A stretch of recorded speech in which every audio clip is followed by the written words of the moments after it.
The harsh Wyoming wind carried the falcon's cry across the valley as 6 armed men approached Vivian Mercer's isolated ranch. Their leader, Silas Blackburn, tracked the bird's flight with his rifle scope, a cruel smile playing on his weathered face. With a practiced motion, he squeezed the trigger. The magnificent peregrine tumbled from the sky, its wings flailing in a desperate attempt to stay airborne before crashing into the tall prairie grass. Before we jump back in, tell us where you're tuning in from, and if this story touches you, make sure you're subscribed because tomorrow I've saved something extra special for you. One less bird to worry about, Blackburn chuckled to his men, unaware that 20 pairs of predatory eyes watched from the surrounding cliffs and trees. He couldn't know that the widow Mercer had spent the last 5 years training the largest, most disciplined flock of hunting raptors the Western Territories had ever seen, or that each bird understood complex commands that transformed them from hunters to weapons. As the outlaws approached the seemingly vulnerable homestead, they had no idea they had just declared war on the woman once known as the Falcon Queen of the Union Army's secret raptor division. The morning sun crested over the Bighorn Mountains, casting long shadows across Vivian Mercer's ranch. At 52, her hands moved with practiced precision as she adjusted the intricate leather jesses on Apache, a red-tailed hawk whose fierce gaze never left her face. Though her silver-streaked hair was simply braided and her clothing practical, nothing could diminish the commanding presence she carried from her former life. "Easy, boy," she murmured, her voice barely audible above the wind rustling through the surrounding pines. 5 years had passed since she'd built this isolated sanctuary in Wyoming territory, creating a haven for herself and her extraordinary birds after burying the life she'd lived during the nation's bloodiest conflict. Vivian released the hawk, with a subtle gesture, watching as it soared effortlessly into the azure sky. To observers, she appeared to be a solitary widow tending to an unusual hobby. What strangers couldn't discern was that each fence post, barn window and roofline had been strategically positioned to serve as perches for her feathered guardians. The seemingly rustic weather vane atop her barn was actually a sophisticated signaling device that caught sunlight in patterns the birds recognized as commands. Inside her modest cabin, evidence of Vivian's true nature revealed itself. Specialized aviary equipment lined one wall, while detailed anatomical drawings of various raptor species covered another. A locked cabinet contained veterinary supplies more advanced than those found in most territorial hospitals. The bookshelf held volumes on falconry beside tactical manuals and encrypted journals. Beneath a loose floorboard under her rocking chair lay a collection of medals and a daguerreotype, showing Vivian in modified Union blues, standing beside 12 other handlers and their birds, the secret raptor division that had changed the course of numerous battles through surveillance and strategic strikes. As she approached the large barn behind her cabin, a series of distinctive cries announced the presence of her flock. Vivian unlocked the reinforced door, revealing an interior that bore little resemblance to a typical Wyoming barn. Instead of hay and farm implements, the space housed a sophisticated training facility. Specialized perches lined the walls at various heights, each tagged with a bird's name. A complex pulley system allowed her to rapidly deploy and retrieve the birds through hatches in the roof. One corner contained a workshop where she crafted the custom tools of her trade. Specialized jesses, hoods with optical enhancements, and lightweight message carriers. "Time for morning exercises," Vivian announced to the attentive eyes that tracked her movement. With a series of complex whistles and hand signals, she initiated their daily routine. Moments later, the barn's roof hatches opened automatically, through her pulley system releasing 12 raptors of varying species into the air. 3 red-tailed hawks, 4 peregrine falcons, 2 golden eagles and 3 prairie falcons rose as one unit, circling the property in a formation that appeared random to untrained eyes, but actually constituted a sophisticated surveillance pattern. Vivian watched with pride as they executed the complex maneuvers flawlessly. Each bird had been selected for specific talents. The peregrines for speed, the hawks for aggression, the eagles for power, and the prairie falcons for endurance. Together, they formed an aerial force unlike any in the West. "Mrs. Mercer," called a voice, interrupting her observation.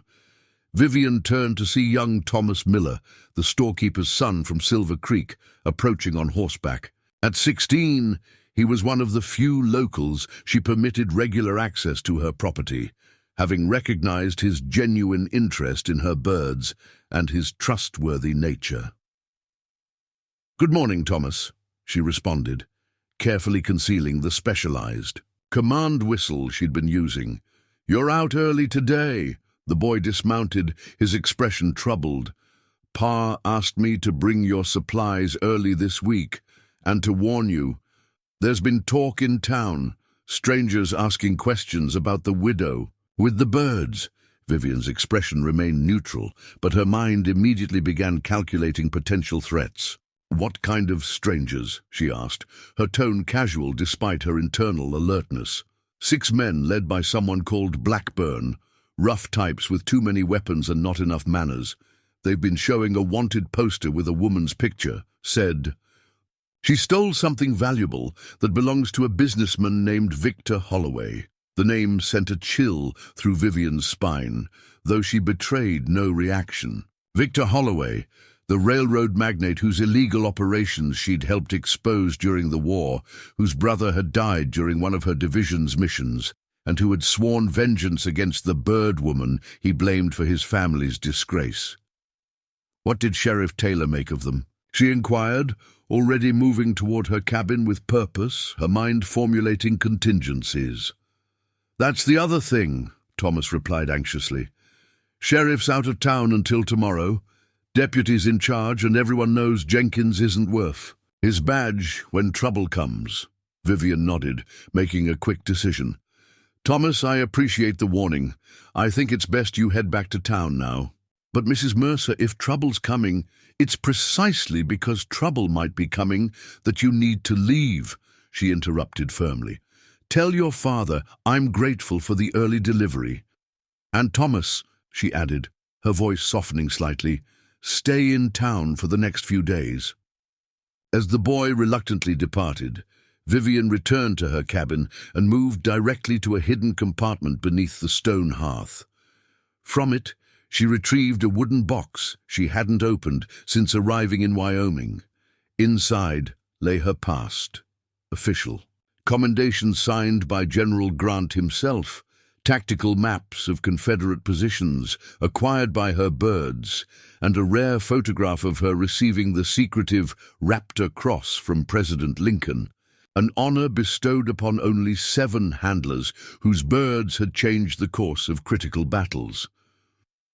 Her fingers traced the silver whistle at the bottom of the box, the master command instrument that could direct her entire flock simultaneously through a complex series of signals audible only to birds. Vivian secured it around her neck, concealed beneath her high-collared blouse. By midday, she had activated her full defensive protocol. Each bird had been equipped with specialized gear, the eagles with reinforced talons, the falcons with their lightweight message carriers that could also deliver small incendiary devices if needed.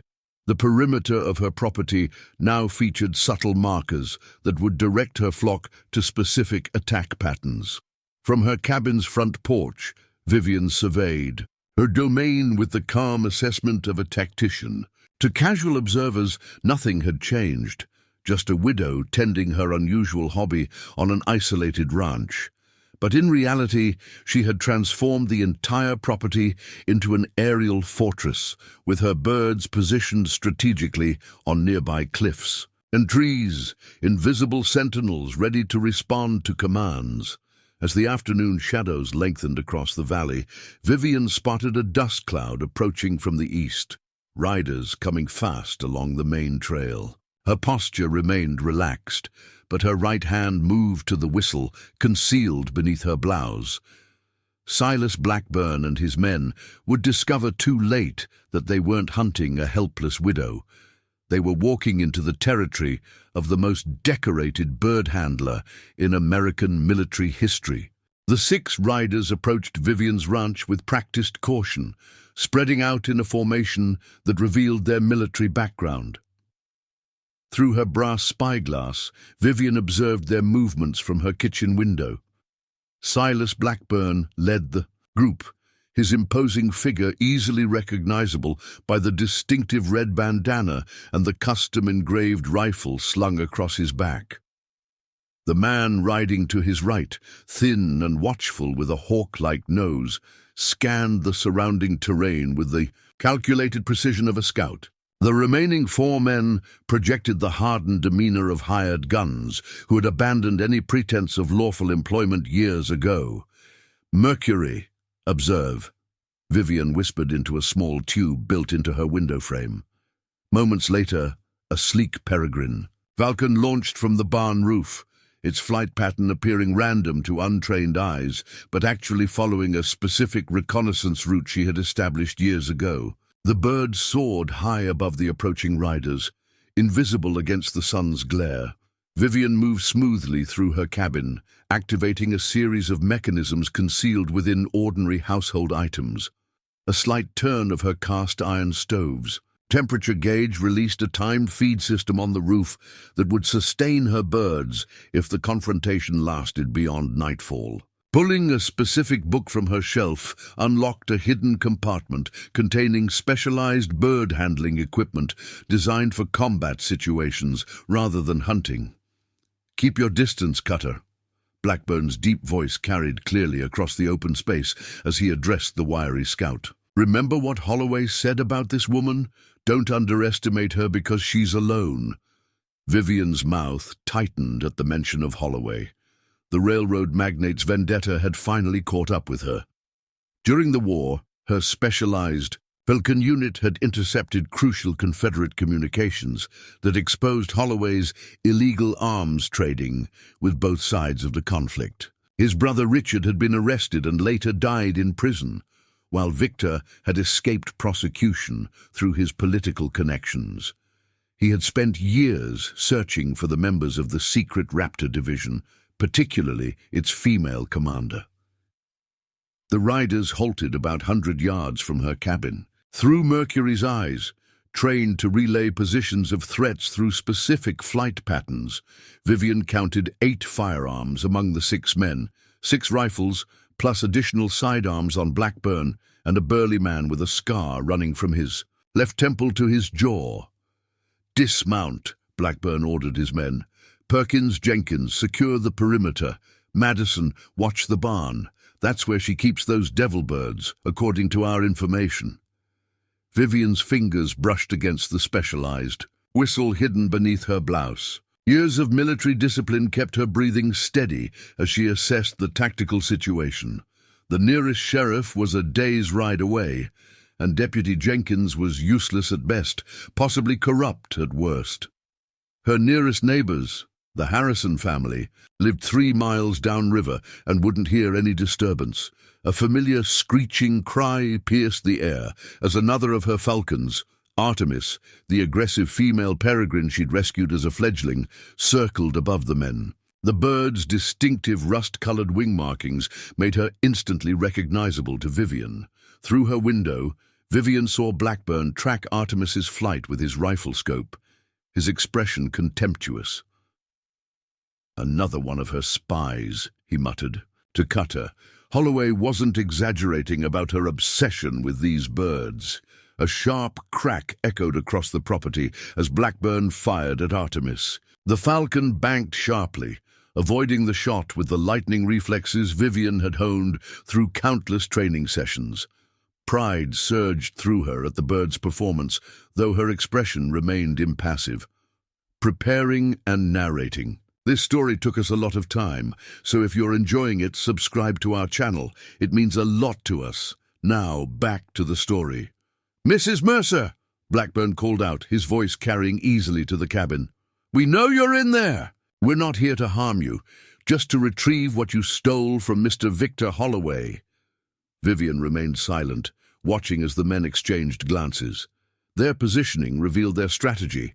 They were establishing a perimeter before making any direct approach. The tactic might have intimidated most solitary widows, but to Vivian it merely confirmed these were professionals, not common outlaws. "We can do this peacefully," Blackburn continued, when no response came. "Mr. Holloway just wants his property. Back the documentation you took regarding certain business arrangements during the war. Return it, and we'll be on our way." The documentation Blackburn referred to was actually a coded ledger detailing Holloway's treasonous weapons deals. Vivian had kept it as insurance, knowing that exposing it would implicate high-ranking officials on both sides of the conflict. The ledger was currently hidden in a weatherproof container beneath one of her bird perches, secured in a compartment that only opened when a specific weight, exactly that of her golden eagle Thunder, pressed upon it. Through Mercury's flight signals, Vivian noticed two of Blackburn's men, Perkins and Jenkins, breaking from the group to circle behind her property, likely seeking rear access to her cabin. Their movement patterns suggested formal military training, probably cavalry based on their riding posture. "Mrs. Mercer," Blackburn called again, his patience visibly thinning. "Holloway's protection extends to certain officials in the territorial government. The local law won't help you. Be reasonable." Vivian moved silently to another window, this one overlooking the approach to her barn. The man called Madison had dismounted and was cautiously approaching the structure, his hand resting on his holstered pistol. What he couldn't see was Sovereign, her largest golden eagle, perched in the shadows of the barn's upper window, watching his every move with predatory intensity. She placed 2 fingers between her lips and released a whistle at a pitch imperceptible to human ears. Immediately, 3 of her birds changed positions, moving to intercept Perkins and Jenkins as they attempted to circle behind her property. Another whistle pattern, and Mercury descended rapidly, swooping low over Blackburn's horse, causing it to rear nervously. "Damn birds!" Cutter snarled, drawing his sidearm and firing wildly at Mercury, who easily evaded the shots with practiced maneuvers. "Hold your fire!" Blackburn ordered sharply. "Don't waste ammunition. She's using them to scout our positions." He turned toward the cabin again, his voice hardening. "Clever tactics, Mrs. Mercer. Your reputation as the Raptor Division's commander wasn't exaggerated, I see." The explicit mention of her former military role confirmed Vivian's suspicions that Holloway had finally discovered her identity. She had been careful these past 5 years, creating the persona of an eccentric widow whose interest in falconry seemed like a harmless hobby to her neighbors in Silver Creek. Now that cover was irreparably compromised. From her vantage point, Vivian watched Madison reach the barn door, testing the heavy padlock secured across it. What he failed to notice was the thin wire running from the lock to a concealed alarm system that triggered a specific response from her birds.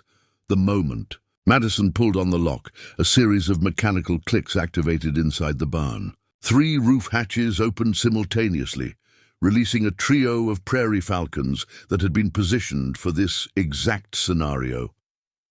They erupted into the sky with piercing cries, circling rapidly in a pattern that signaled intrusion to the rest of the flock. Madison stumbled backward, startled by the sudden avian activity. "Blackburn," he shouted, "something's happening with these damn birds." Vivian used the momentary distraction to move to her front door, positioning herself just inside. With a clear view of Blackburn and Cutter in her hand, she held a specialized falconer's glove, reinforced with lightweight steel mesh, a combat modification from her military days that allowed her birds to land on her arm even when delivering weapons or messages at high speeds. "Mr. Blackburn," she called, her voice carrying clearly across the yard for the first time. "You've trespassed on private property, threatened a law-abiding citizen, and fired weapons with intent to harm. I suggest you and your men leave immediately. Blackburn turned toward her voice, a smile spreading across his face at finally drawing her out. Mrs. Mercer, or should I say Captain Mercer of the Union Army's Raptor Division, Mr. Holloway sends his regards and insists on the return of his property. I have no property belonging to Victor Holloway, Vivian replied evenly.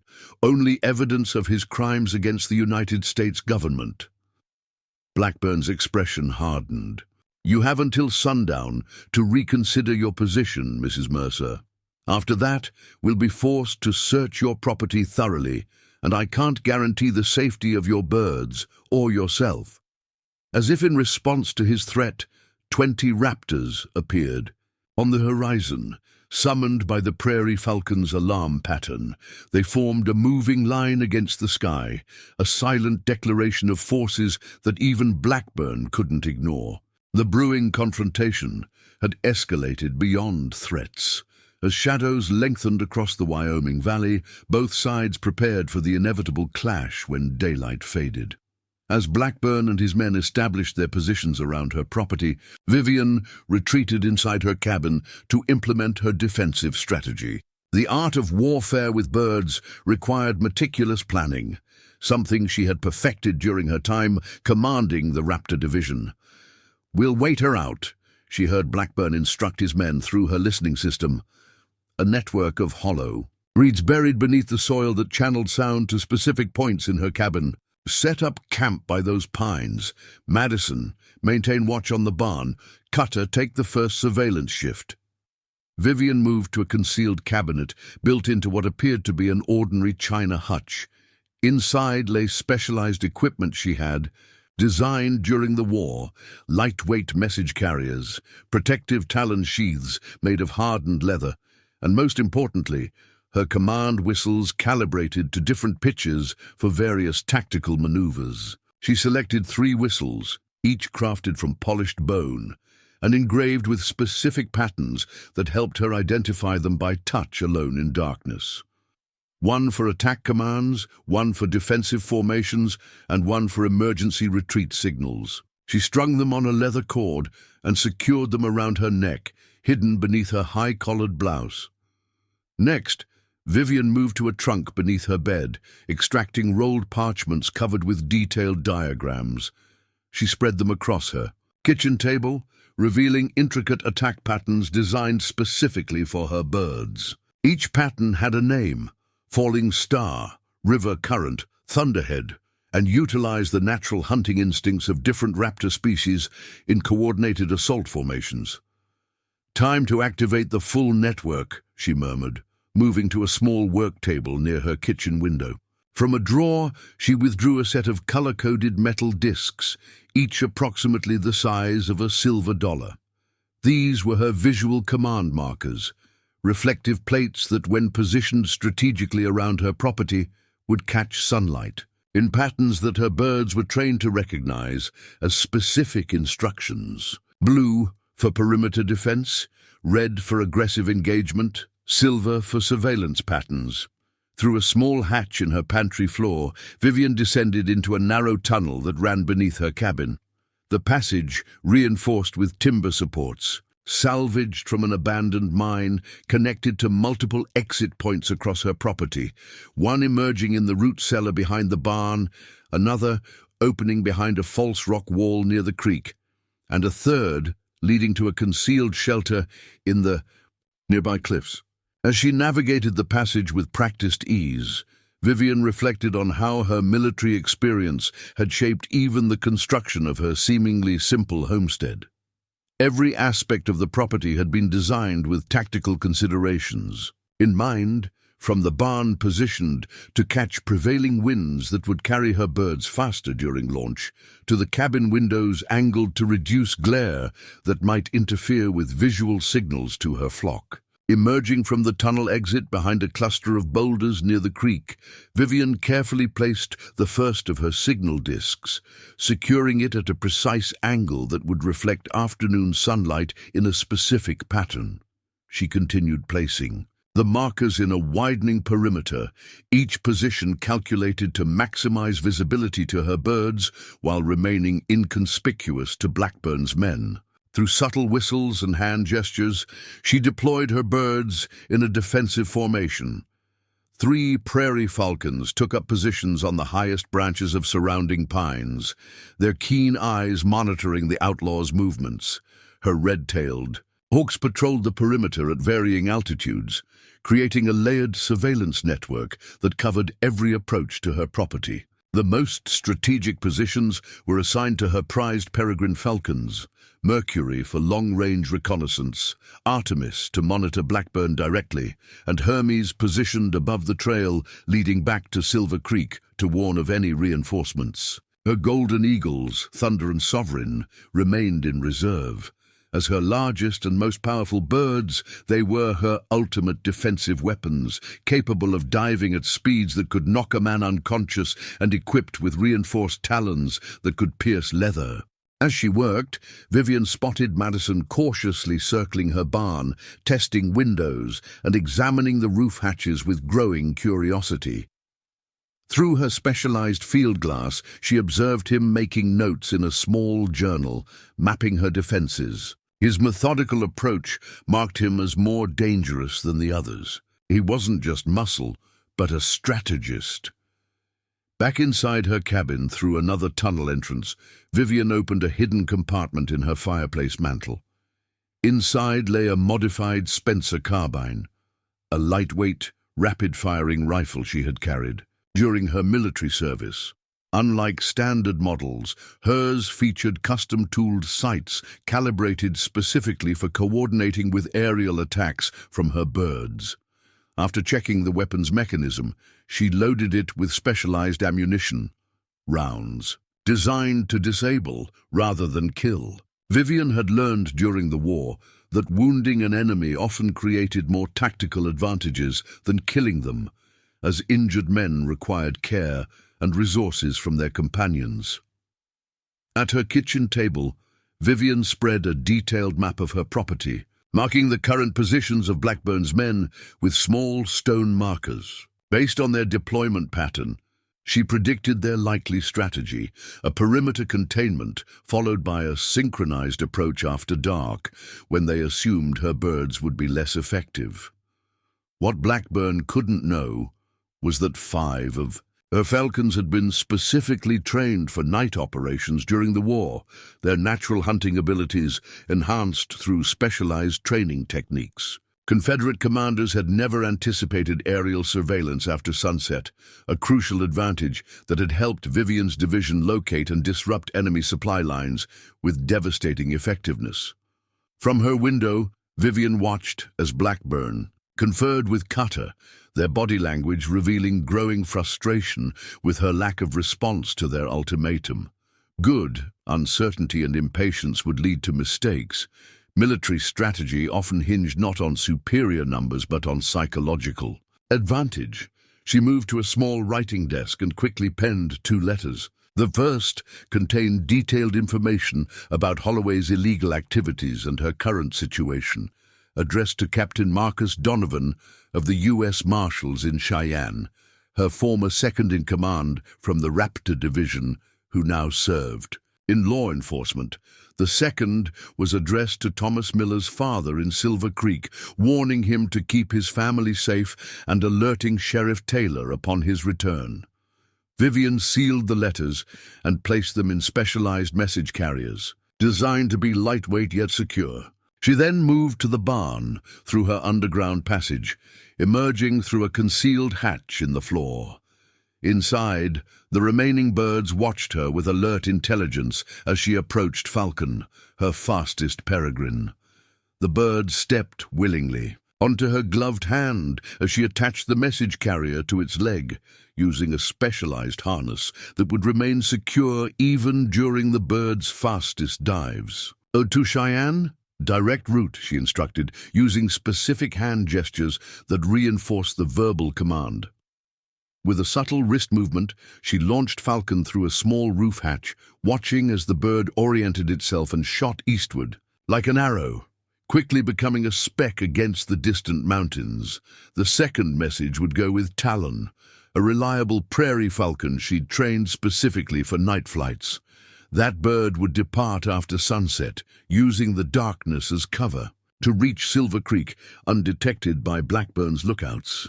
Returning to her observation post, Vivian noted that the Outlaws had established a camp near the tree line, exactly where she had anticipated.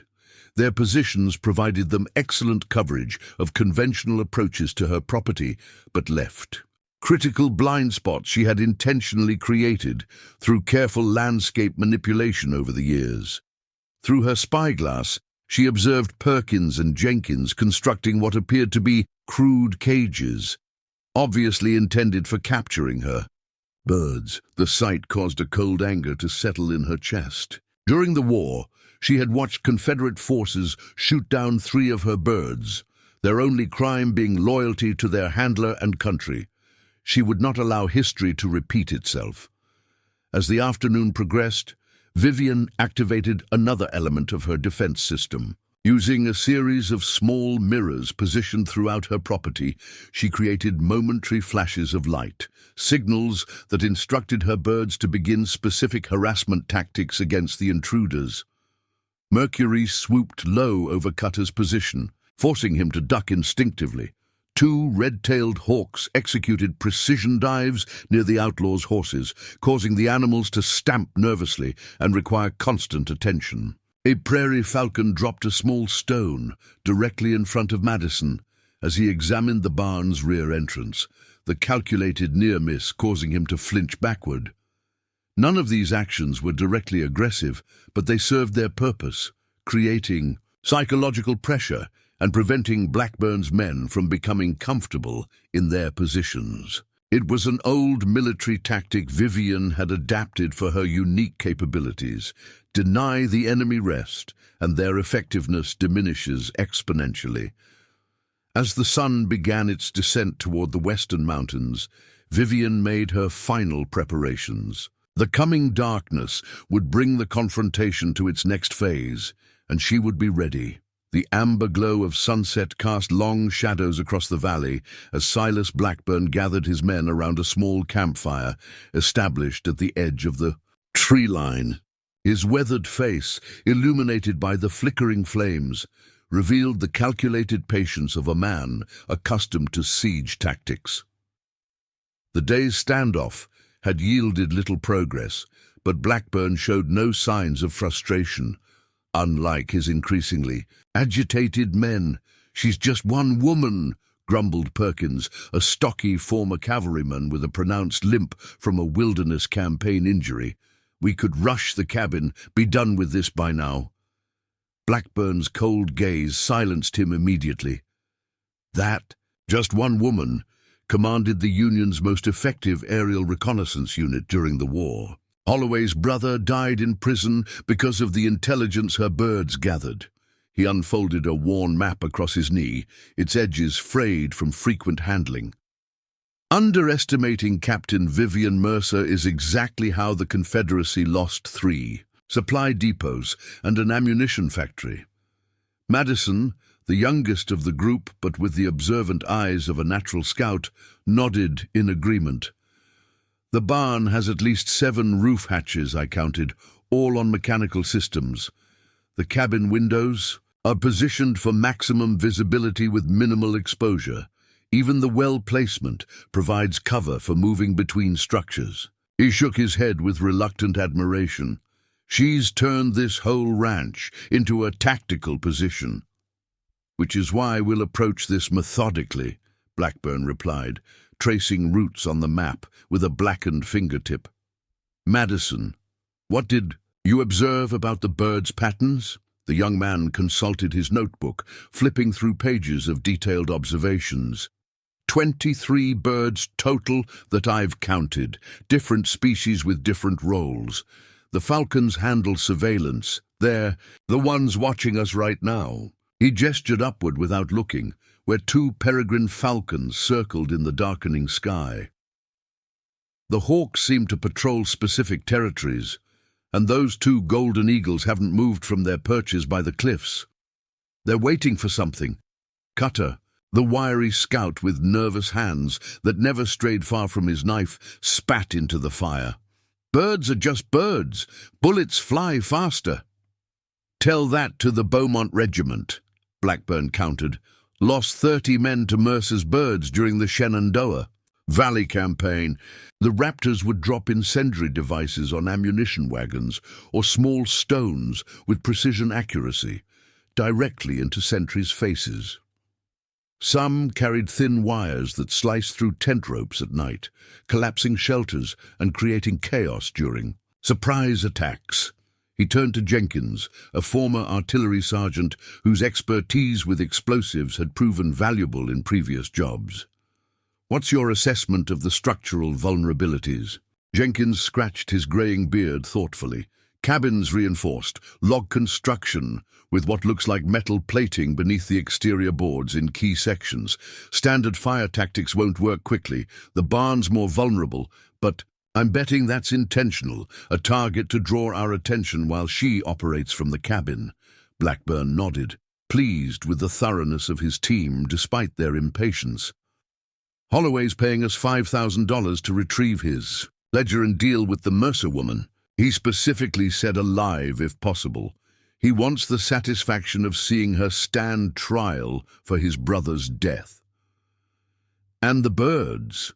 Madison asked, his tone revealing a complex mixture of fear and fascination. Holloway wants her precious raptors, captured if possible. Apparently there's significant scientific interest in birds trained to this level. But if they become problematic, Blackburn made a cutting motion across his throat. We eliminate threats. As the strategy session continued, none of the men noticed the small brown owl perched in the branches above them. Unlike the more visible falcons patrolling overhead, this unassuming bird, Athena, Vivian's specialized night reconnaissance raptor, absorbed every detail of their planning session, trained to return with specific movement patterns that would convey the essence of the Outlaws' strategy. We move at full dark, Blackburn concluded, folding his map. 2 hours from now, Madison and Perkins will create a diversion at the northern edge of the property. Jenkins, prepare charges for the barn. Minimal explosives, just enough to draw attention and flush out those birds. Cutter and I will approach the cabin from the west, where that rocky outcropping provides cover. Carter will maintain position here as our fallback point. Carter, a bear-like man with a scar crossing his left eye who had remained silent throughout the planning, simply nodded. His specialty was rear guard action, ensuring no one escaped once an operation commenced. What about her tunnel system? Madison questioned, tapping his notebook. The soil displacement patterns around the property suggest underground passages. Blackburn's eyes narrowed with interest. Show me. Madison opened his notebook, revealing detailed sketches of the property, with annotated soil patterns and vegetation anomalies. Here, here, and here, he explained, pointing to specific locations. Vegetation grows differently over disturbed soil, even years later. I'd wager there's at least 3 tunnel exits, one near the creek bed, one behind the barn, and possibly one leading toward those cliffs as an emergency escape route. Impressive observation, Blackburn acknowledged. Jenkins set secondary charges here and here. He indicated 2 of the suspected tunnel exits. Not to detonate immediately, just to have control of those escape routes when needed. As the men dispersed to prepare for their night operation, Blackburn remained by the fire, his gaze fixed on the distant cabin where no lamps had yet been lit, despite the growing darkness. In his 20 years as a soldier, and later as Holloway's specialist for delicate problems, he had developed an instinct for formidable opponents. Something about the stillness of Mercer's cabin raised the hairs on his neck. The calm was too complete, too prepared. She's waiting for us, he murmured to himself, checking the specialized ammunition in his Remington rifle, rounds designed to incapacitate rather than kill, as per Holloway's instructions. The railroad magnate wanted Vivian Mercer alive to face the justice he'd arranged through his political connections, a public trial where his influence would ensure the maximum sentence. Across the valley, Athena silently departed from her observation perch, flying in a direct line back to Vivian's barn, where a special night entrance, a small aperture that opened only to the pressure of specific feather patterns, awaited. Inside her darkened cabin, Vivian observed the Outlaws' camp through a brass telescope mounted on a specialized window port. Though conventional wisdom suggested lighting lamps after sunset, she maintained darkness to preserve her night vision. Another lesson from her military days. The faint moonlight, filtering through carefully positioned skylights, provided sufficient illumination for her trained eyes.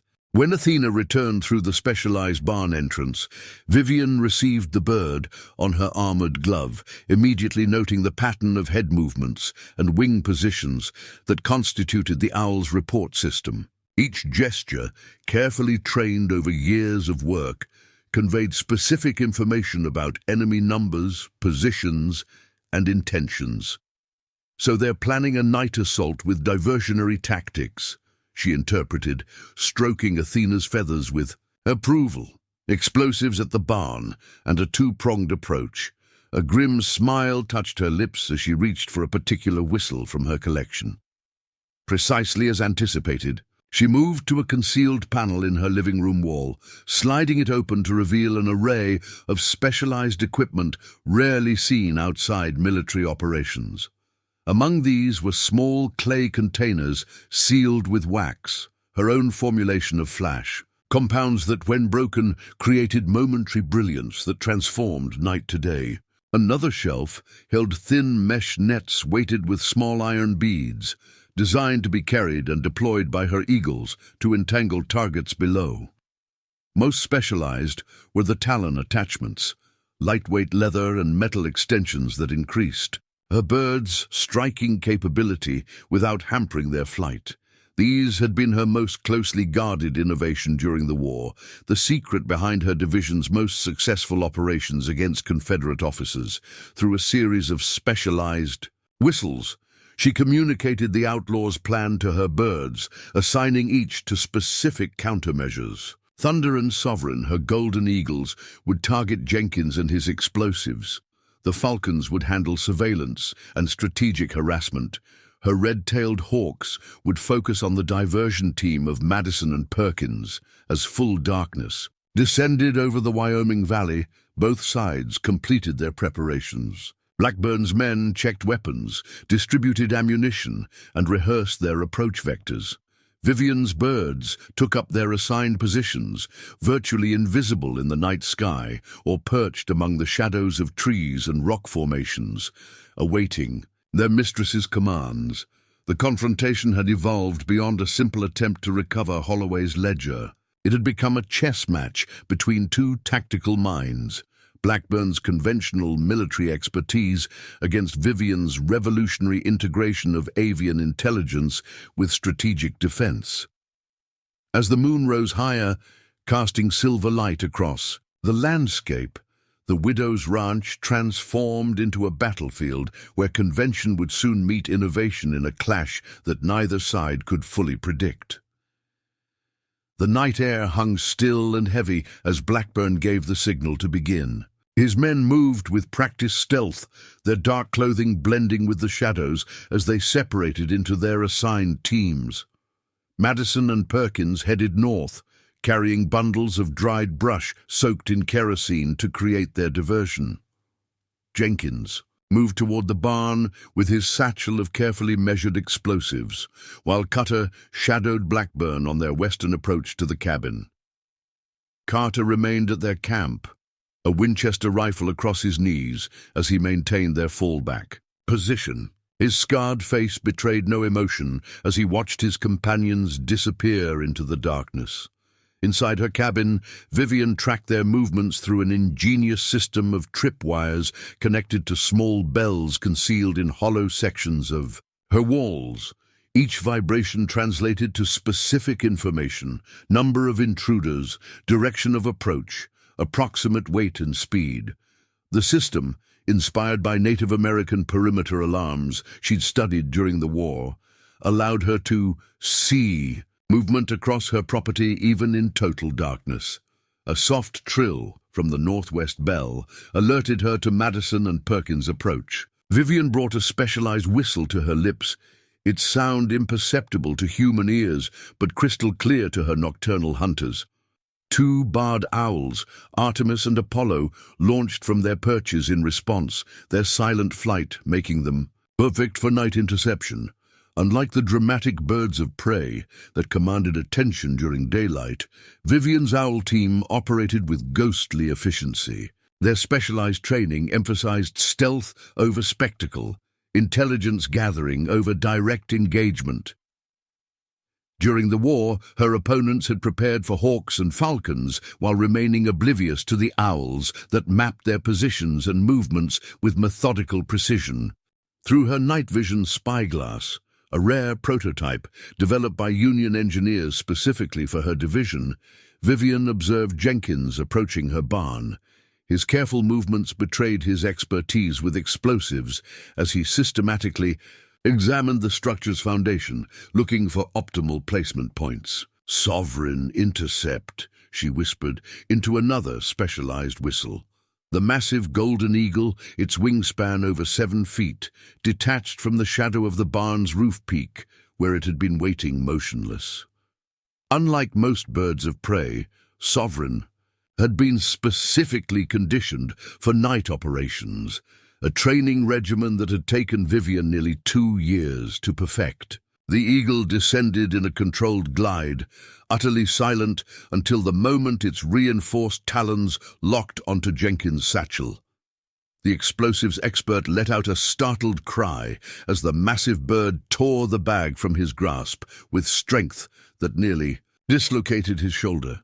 Sovereign ascended immediately, carrying the explosive package toward the empty meadow beyond Vivian's property line. "What the hell?" Jenkins hissed, drawing his sidearm as he scrambled to follow, then freezing as he realized the bird was carrying explosives powerful enough to create a substantial blast. A muffled thump and distant flash of light indicated Sovereign had released the satchel at a safe distance. The golden eagle circled back, now a silhouette against the moon, as it resumed its watchful position. On the northern perimeter, Madison and Perkins halted at the sound of the unexpected detonation. "Jenkins jumped the signal," Madison whispered, his military discipline evident in how quickly he adapted to the changed circumstances. "We proceed," Perkins replied, arranging his bundle of kerosene-soaked brush beneath a stand of dry pines. Blackburn's orders were clear: create the diversion regardless of complications. As he struck a match, a rush of air above his head caused him to look up, directly into the amber eyes of a barred owl descending toward his face. Perkins recoiled instinctively, dropping the still-burning match onto the dry ground cover beside him rather than the prepared brush bundle. The irregular flame pattern created by the scattered match immediately triggered another of Vivian's defensive mechanisms, a thin tripwire connected to a series of signal flares positioned in the surrounding trees. Within seconds, the northern perimeter erupted in bursts of magnesium light, transforming night into artificial day with blinding intensity. Madison and Perkins, their night vision instantly destroyed by the unexpected illumination, staggered backward. Apollo and Artemis seized the advantage, diving toward the disoriented men. These weren't attacking swoops.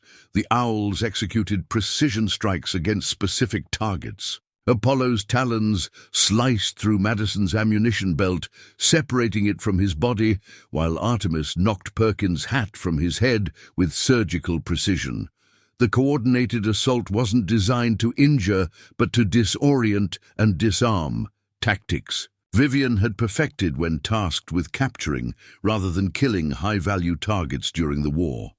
Meanwhile, Blackburn and Cutter had reached the rocky outcropping west of the cabin when Jenkins' explosives detonated prematurely, followed by the signal flares to the north. Blackburn immediately recognized that their carefully coordinated plan had unraveled. "She anticipated everything," he muttered, genuine admiration mingling with frustration. "Fall back to position 2.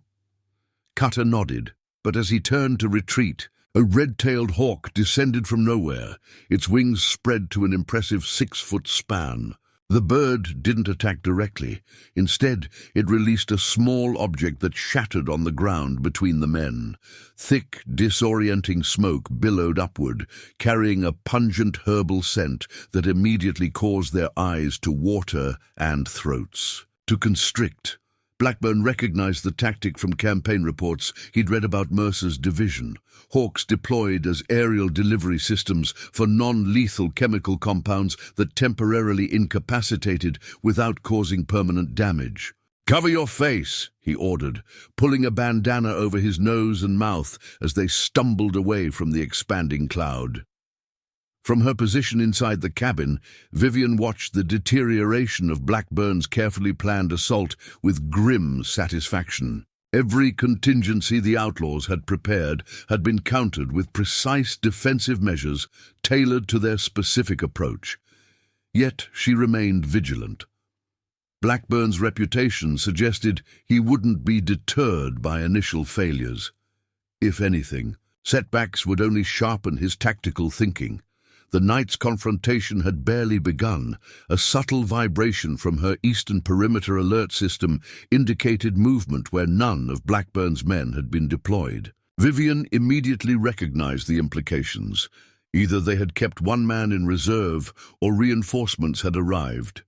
She moved swiftly to an eastern window, activating a specialized mechanism that filtered moonlight through a series of lenses, illuminating the approach terrain without revealing her position. Through this innovative device, another adaptation from her military days, she spotted a lone figure approaching, with the confident stride of someone who knew exactly where they were going. The man's silhouette didn't match any of Blackburn's. His team and his direct approach lacked the caution of someone participating in a coordinated assault. Most telling was the distinctive badge visible on his vest, catching moonlight as he moved. Deputy Jenkins from Silver Creek.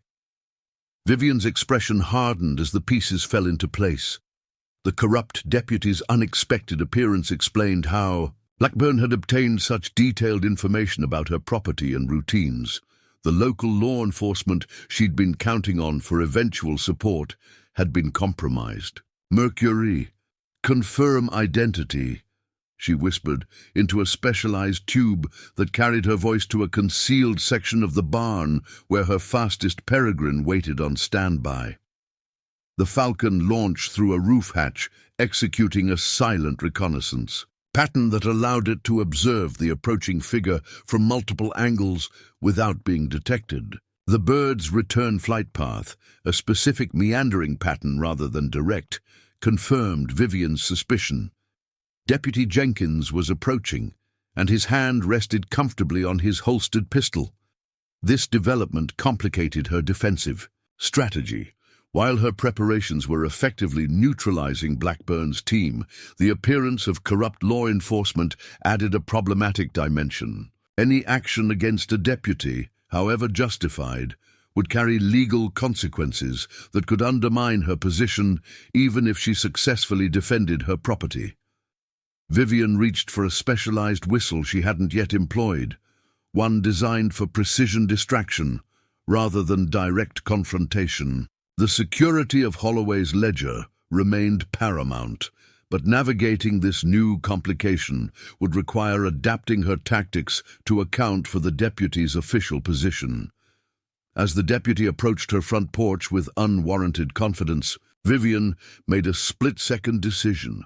Rather than confronting him directly, she activated a mechanism beneath her front steps, a pressure plate connected to a complex system of counterweights. When the deputy's boot landed on the third step, the wooden plank tilted downward at a precise angle, depositing him into a concealed pit adjacent to her porch.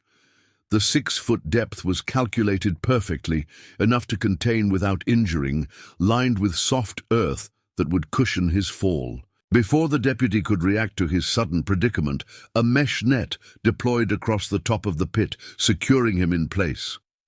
"What the hell?" Deputy Jenkins shouted, his voice carrying across the property. "Mrs. Mercer, this is the law. Release. Immediately." Vivian approached the edge of the pit, a lantern held carefully to avoid providing a target while illuminating the trapped deputy.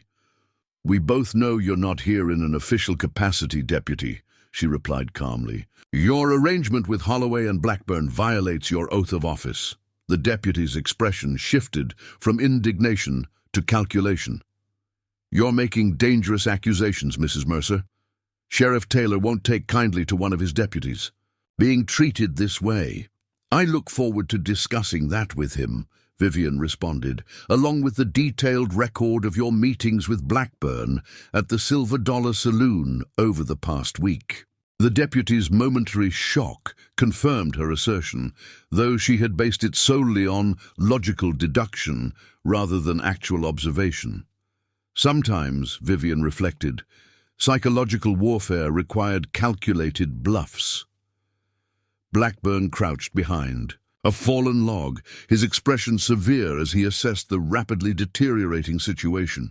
Jenkins' explosives had been neutralized. Madison and Perkins were disoriented by the signal flares, and Cutter was still coughing from the effects of the chemical smoke. Most concerning was Deputy Jenkins' capture.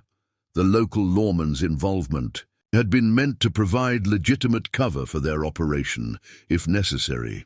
"Reassemble at the fallback position," he ordered Cutter in a harsh whisper. "We need to adapt our approach." As they retreated toward Carter's position, Blackburn observed the methodical defense pattern of Mercer's birds with growing respect. This was no random response to their attack. Each bird had targeted specific tactical vulnerabilities with precision that spoke of extensive training and coordination. He'd encountered many formidable opponents during his military career and subsequent work for Holloway, but few demonstrated this level of strategic foresight. At the fallback position, the team regrouped with visible frustration. Madison's ammunition belt had been sliced away by talons sharp enough to cut leather without touching his skin. Perkins nursed a shallow cut above his eye where Artemis had knocked his hat off. Jenkins flexed his shoulder, still throbbing from Sovereign's powerful grip. "Her birds are executing military-grade intercept patterns," Madison reported, his professional tone at odds with his disheveled appearance. "The owls specifically targeted our equipment rather than attacking us directly." Blackburn nodded, absorbing this crucial information. "She's operating under capture protocols, not elimination. That gives us an advantage. Her restraint limits her options." Carter, who had maintained his position throughout the initial assault, spoke for the first time. "Holloway's instructions were to bring her in alive if possible. Perhaps we should consider negotiation." "Negotiations require leverage," Blackburn replied, his mind already formulating a revised strategy. "And I believe I know exactly where to find it." He unfolded his map again, pointing to a specific location on Mercer's property. "Madison, your analysis identified this structure as a secondary bird shelter, separate from the main barn but connected by one of her tunnel systems. It's smaller, less fortified, and likely houses her younger birds or those in training." Madison nodded in confirmation. "East side of the property, partially concealed by those rock formations. I noted less activity around it during my observations." "That becomes our primary target," Blackburn decided. "Not to harm the birds, Holloway wants them intact, but to create a genuine dilemma for Mercer. She'll be forced to either abandon her defensive position to protect her auxiliary facility or sacrifice some of her flock." The plan crystallized rapidly, drawing on each man's specialized skills. Carter would provide covering fire from an elevated position, using non-lethal ammunition to drive Mercer's birds to higher altitudes and disrupt their coordinated patterns. Cutter and Madison would approach the secondary shelter from opposite directions, while Perkins created another diversion at the western perimeter. Jenkins, despite his injured shoulder, would attempt to locate and disable any tunnel connecting the main structures. "And the deputy?" Carter inquired, nodding toward the eastern side of the property where Jenkins remained trapped. "A regrettable complication," Blackburn replied without emotion, "but his presence in that pit confirms our intelligence about Mercer's non-lethal tactics. She could have employed deadlier measures but chose containment instead." Inside her cabin, Vivian monitored the Outlaws' retreat through her observation system. The momentary calm allowed her to evaluate the effectiveness of her initial defensive measures. All intruders had been successfully repelled without serious injury. Her birds had performed their assigned tasks with precision, and the corrupt deputy was securely contained. Yet experience told her this was merely the opening gambit in what would likely be a protracted confrontation. Blackburn's reputation suggested he would adapt rather than withdraw, a quality that had made him valuable to military commanders and later to Holloway's illicit operations. Through a specialized tube system that carried sound from strategic listening posts across her property, Vivian detected movement at multiple points, a concerning development that suggested Blackburn was implementing a more dispersed approach rather than the concentrated assault she had just countered. "They're splitting up," she murmured to Mercury, who perched attentively on a specialized indoor roost near her planning table. "Coordinated approach from multiple directions." Vivian recognized the tactical shift immediately. Blackburn was attempting to divide her attention and resources.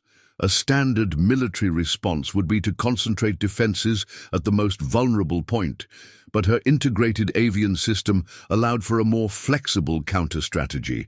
She moved to a specialized cabinet, concealed behind a bookshelf, retrieving a set of colored glass lenses that fit precisely over her signal lantern. By alternating these filters in specific sequences, she could transmit complex instructions to her birds without uttering a sound. A communication system she had developed during missions where verbal commands would have revealed positions to enemy forces. Through carefully timed light signals, she directed her flock to adjust their defensive formation. The prairie falcons spread wider, creating an expanded surveillance perimeter. Her red-tailed hawks positioned themselves at higher elevations to provide broader coverage. The owls, specialized for night operations, took up strategic positions in the shadows of trees and rocks, invisible sentinels ready to report enemy movements through their distinctive flight patterns. Most significant was her deployment of Thunder and Sovereign, her golden eagles. Rather than maintaining their intimidating presence above the main structures, she directed them to separate, Thunder circling high above the property to serve as airborne command post, while Sovereign moved to protect the Eastern Auxiliary, shelter that housed her younger birds in training. As she completed these adjustments, a subtle vibration from her Western Perimeter alert system indicated renewed activity. Through her night vision spyglass, Vivian spotted Perkins setting up what appeared to be a series of small fire pots, clearly intended as a diversion to draw her attention. Simultaneously, her Eastern alert system signaled movement approaching the auxiliary shelter. The pattern of vibrations indicated two individuals approaching from different directions, a pincer movement designed to maximize chances of success even if one approach was detected. "Predictable," Vivian murmured with professional assessment. Rather than criticism, Blackburn was employing standard military tactics, adapted for their unusual circumstances but fundamentally conventional. His approach reflected formal training and battlefield experience, effective against traditional opponents but less so against her unconventional defense system. She reached for another specialized whistle, this one designed to produce a modulated sound that carried instructions to multiple birds simultaneously. The complex series of notes activated what she had codenamed Scattered Sky during the war, a defensive pattern where her birds dispersed completely, abandoning all formation to create the impression of disorganization while actually moving into precisely calculated individual positions. To Blackburn's team, it would appear that their diversionary tactics had succeeded in disrupting the birds' coordinated response. In reality, each raptor was moving to a specific position optimized for individual action rather than collective maneuvers, a defense designed specifically to counter multi-directional threats. Through her observation system, Vivian watched Carter climb a tall pine at the southern edge of her property, establishing a sniper position with clear sightlines to most of her aerial defenders. His weapon, a specialized air rifle rather than his more lethal Winchester, confirmed her assessment that Blackburn intended to disrupt rather than destroy her flock. As Carter fired his first shot, the projectile whistled harmlessly past Mercury, who executed a practiced evasive maneuver without abandoning his surveillance position. Vivian had trained her birds extensively against such threats, using harmless clay pellets to condition them to maintain their assigned tasks even under fire. Simultaneously, Cutter and Madison converged on the auxiliary shelter from opposite directions, moving with the coordinated precision of men accustomed to joint operations. What they couldn't know was that the seemingly vulnerable structure represented another aspect of Vivian's strategic depth. Unlike the main barn, built to house her mature, fully trained birds, the auxiliary shelter was designed with infiltration attempts in mind. Its interior contained a series of compartmentalized chambers that could be isolated individually, specialized ventilation systems that could be reversed to create powerful air currents, and multiple false targets meant to draw attention from the actual location of her younger birds. More importantly, the auxiliary shelter served as the control point for several of her most sophisticated defensive mechanisms, systems that remained inactive until specifically triggered by an attempted breach.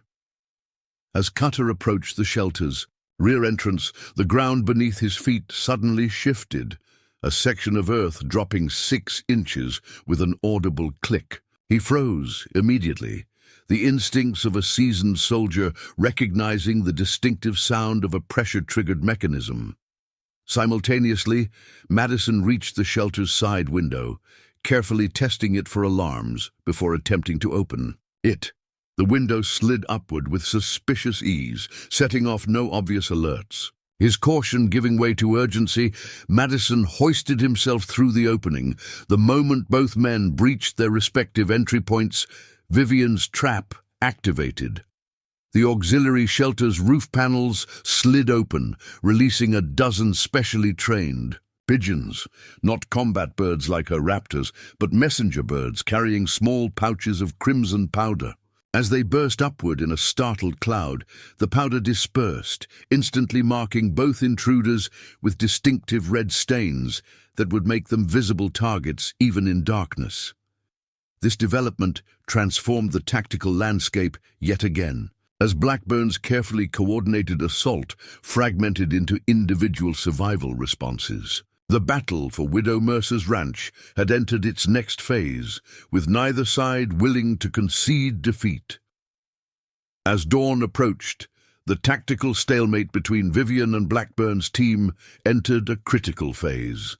The night's confrontation had yielded surprising outcomes for both sides.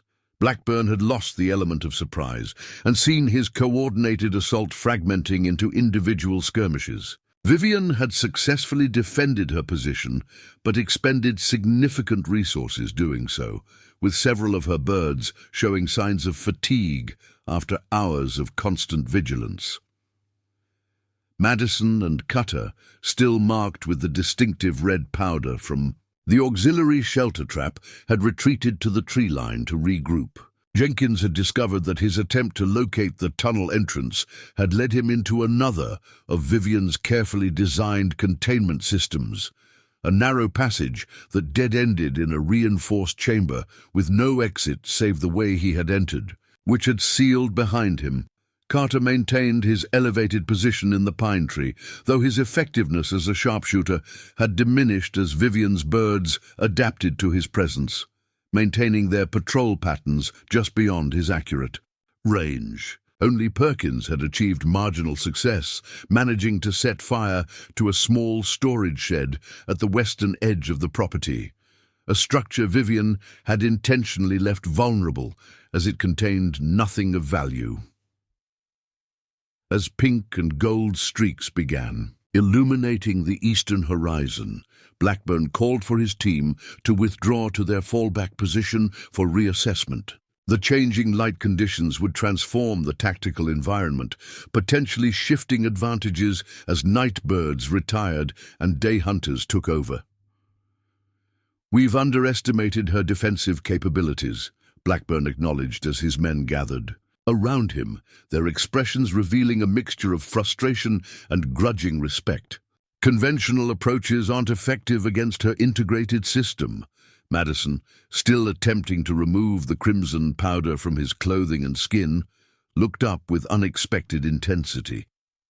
"There's something not right about this operation," he said, his voice low but clear. "Holloway told us we were recovering stolen property from a dangerous fugitive, but everything I've observed contradicts that assessment." "Explain," Blackburn demanded, his eyes narrowing.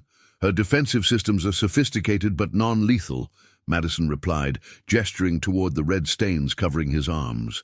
"Even her birds, they could have inflicted serious injuries, but every interaction has been designed to disable without permanent harm. Those aren't the tactics of a criminal fugitive." Carter shifted his position, the movement drawing attention to a document he'd withdrawn from his inside pocket. "I've been considering similar inconsistencies," he admitted, unfolding what appeared to be an official military record. "Before accepting this job, I conducted my own research into Captain Mercer's service history." Blackburn's expression revealed genuine surprise. "You had reservations about Holloway's assignment?" "I've learned to verify employers' claims," Carter replied with the caution of a man who had been betrayed before. "According to these records, Captain Vivian Mercer received a commendation signed by President Lincoln himself for saving over 300 Union soldiers with critical intelligence her birds gathered behind enemy lines. After the war, she was offered a permanent position with the recently formed Secret Service, but declined to pursue private life." This revelation created a momentary silence among the men. Their military backgrounds, even those who had fought for the Confederacy, instilled respect for distinguished service and presidential recognition. Holloway claimed she stole proprietary information and sabotaged legitimate business operations, Cutter noted, doubt creeping into his voice for the first time. Holloway made similar claims about others who opposed his railroad deals, Carter countered, 3 of whom later turned up dead under suspicious circumstances after we completed routine intimidation assignments for him. Inside her cabin, Vivian observed the gathering through her spyglass, noting the changed body language and extended discussion occurring among Blackburn's men. Their withdrawal to the fallback position offered a crucial opportunity to replenish her own resources. Moving to her communication system, she issued recall signals to her night birds, directing them to return to secured resting places in the main barn. Simultaneously, she activated her day hunting team, the hawks and falcons specially trained for operations in full sunlight. Unlike their nocturnal counterparts, these birds excelled at high-visibility maneuvers designed to intimidate, rather than surprise. As she completed this transition, a subtle movement at her eastern perimeter caught her attention. Mercury, patrolling the boundaries at first light, had altered his flight pattern to indicate unusual activity. Through her spyglass, Vivian observed a lone rider approaching from the direction of Silver Creek. Thomas Miller, the storekeeper's son, urging his horse to a gallop despite the early hour. This unexpected development created a tactical complication. The boy's presence could endanger him if hostilities resumed. Yet his arrival might provide crucial information about conditions in town, possibly including Sheriff Taylor's return.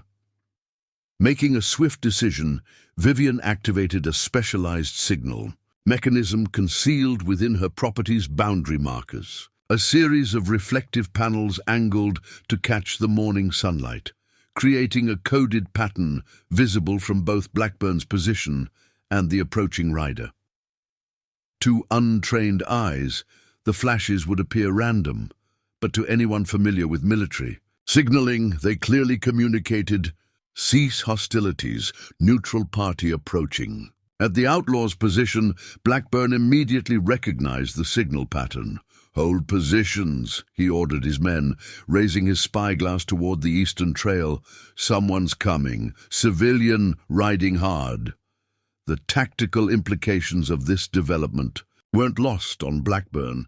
A neutral witness complicated his options, potentially creating legal exposure beyond anything Holloway's political connections could easily dismiss. More significantly, the signal itself revealed another aspect of Mercer's background, knowledge of advanced military communication codes that weren't taught to standard units during the war. As Thomas reached the edge of Vivian's property, she issued another command to her birds through a specialized whistle pattern. The hunting falcons immediately adjusted their patrol routes to create a visible corridor for the boys' approach, a demonstration of control meant to impress upon both Thomas and Blackburn's men the precision with which she could direct her aerial forces. "Mrs. Mercer," Thomas called out as he neared the cabin, his youthful voice carrying clearly across the morning stillness. "Sheriff Taylor's returned. I told him everything about the strangers asking questions in town." Vivian emerged onto her porch, maintaining a position that provided cover from potential marksmen while allowing her to communicate with the boy. "Stay where you are, Thomas," she called back. "The situation here is unstable." "What else did the sheriff say?" "He sent telegrams to the territorial marshal and to military headquarters in Cheyenne," Thomas replied, obediently halting his horse at a safe distance. "Said he'd received warnings about Victor Holloway hiring gunmen to pressure homesteaders along the proposed railroad route. He's gathering a posse to ride out here." This information altered the strategic landscape dramatically. Legitimate law enforcement involvement, combined with official communication to military authorities who would have records of Vivian's service, created a legal context that undermined Holloway's ability to frame the confrontation according to his purposes. From his position, Blackburn processed this development with the calculated assessment of a veteran tactician. Sheriff Taylor's reputation for incorruptibility was well established throughout the territory, unlike his deputy's known susceptibility to bribes. Military involvement from Cheyenne would likely include officers familiar with special units like the Raptor Division, perhaps even former colleagues of Mercer's. Most concerning was the mention of territorial marshals, federal officers beyond Holloway's influence, who would investigate his role in organizing an armed assault on a private citizen's property. "The situation has changed," Blackburn announced to his men, his tone revealing no emotion despite the significant implications. "Our operational parameters no longer align with developing circumstances." Madison nodded in agreement, clearly relieved. Holloway misrepresented the nature of this assignment and the subject's background. "We have approximately 3 hours before the sheriff's posse arrives," Blackburn continued, his mind already calculating exit strategies. "That provides sufficient time to withdraw to the territorial border if we depart immediately." Cutter's expression darkened with suspicion. "You're suggesting we abandon the operation?" "Holloway won't accept failure. You know how he handles disappointments." "I'm suggesting we recognize that the operational reality no longer matches our briefing," Blackburn corrected. "Military protocol dictates reassessment when intelligence proves faulty." Carter stepped forward, his usual stoic demeanor giving way to unexpected resolve. "There's another option. We could provide testimony regarding Holloway's instructions and methods, establish that we were operating under false pretenses based on his misrepresentation. This proposal created a momentary silence as each man considered its implications. Turning against their employer would make them targets of Holloway's considerable resources and connections. Yet, continuing their current course would likely result in confrontation with legitimate authorities and potential prosecution. Testimony would require assurances of non-prosecution, Jenkins noted, having rejoined the group after finally escaping the containment chamber through a secondary release mechanism that had activated with the changing light, which Captain Mercer might be positioned to arrange, Blackburn concluded, his tactical mind already formulating a new approach to their increasingly complex situation, particularly if we provide evidence against a mutual adversary. The strategic balance had shifted, fundamentally. What had begun as a straightforward operation to intimidate a solitary widow and retrieve allegedly stolen property had evolved into a potential alliance against the very man who had employed them. The morning sun climbed higher, illuminating Vivian's property with golden light that transformed the tactical landscape. With Thomas Miller safely inside her cabin and Blackburn's men maintaining a cautious distance while apparently engaged in serious deliberation, Vivian used the temporary lull to assess her position. Several of her birds showed signs of exhaustion after the night's operations. Mercury's right-wing feathers were slightly damaged from a near miss with Carter's air rifle. Artemis had sustained a minor talon injury during her precision strike against Perkins. Resources that Vivian had anticipated lasting through 3 days of siege had been significantly depleted during the night's intensive engagements, yet her strategic position remained strong. Her primary defensive systems were intact, her day-hunting team was fresh and ready, and Sheriff Taylor's approaching posse would soon provide legitimate reinforcement. Most importantly, her birds had performed exceptionally well, validating years of specialized training in actual combat conditions rather than controlled exercises. As she completed her assessment, a distinctive change in atmospheric pressure triggered one of her most sensitive alert systems, a barometric mechanism designed to detect approaching riders before they came within visual range. The subtle fluctuation pattern indicated a large group moving at measured pace rather than the gallop of Thomas's earlier approach. "Too soon to be the sheriff," Vivian murmured to Mercury, who perched attentively on her reinforced gauntlet. "And coming from the wrong direction." She moved to her eastern observation post, extending her brass spyglass toward the distant trail that wound through the foothills. Through the powerful lenses, she identified a procession of 8 riders approaching from the direction of the territorial capital rather than Silver Creek. Leading them was a figure whose elegant bearing and expensive attire stood in stark contrast to the rough-clothed men flanking him. Victor Holloway had decided to oversee the operation personally. The railroad magnate's unexpected appearance transformed the strategic equation dramatically. His direct involvement suggested either supreme confidence in his position or desperate concern about Blackburn's ability to complete the assignment, perhaps both. More troubling was the composition of his escort, uniformed men bearing the insignia of the territorial governor's personal security detail. Holloway's political connections had clearly provided him with official-looking backup, creating the appearance of legitimate authority despite the fundamentally illegal nature of his operation against her. Through her specialized acoustic system, Vivian detected increased urgency in the discussion among Blackburn's men, as they too spotted the approaching contingent. Their body language suggested surprise and concern rather than relief, an interesting reaction to their employer's arrival that confirmed her growing suspicion of division within their ranks. At the Outlaws' position, Blackburn lowered his spyglass with an expression of cold calculation. "Complications multiply," he observed to his men. "Holloway has brought the governor's security detail." "Those aren't actual territorial guards," Carter corrected, studying the approaching riders through his own field glass. "Look at their riding. Formation, no discipline, and their uniforms don't match current issue. They're hired men in disguise." Madison nodded in agreement. "A theatrical production for local consumption. If anyone witnesses this confrontation, they'll report official involvement.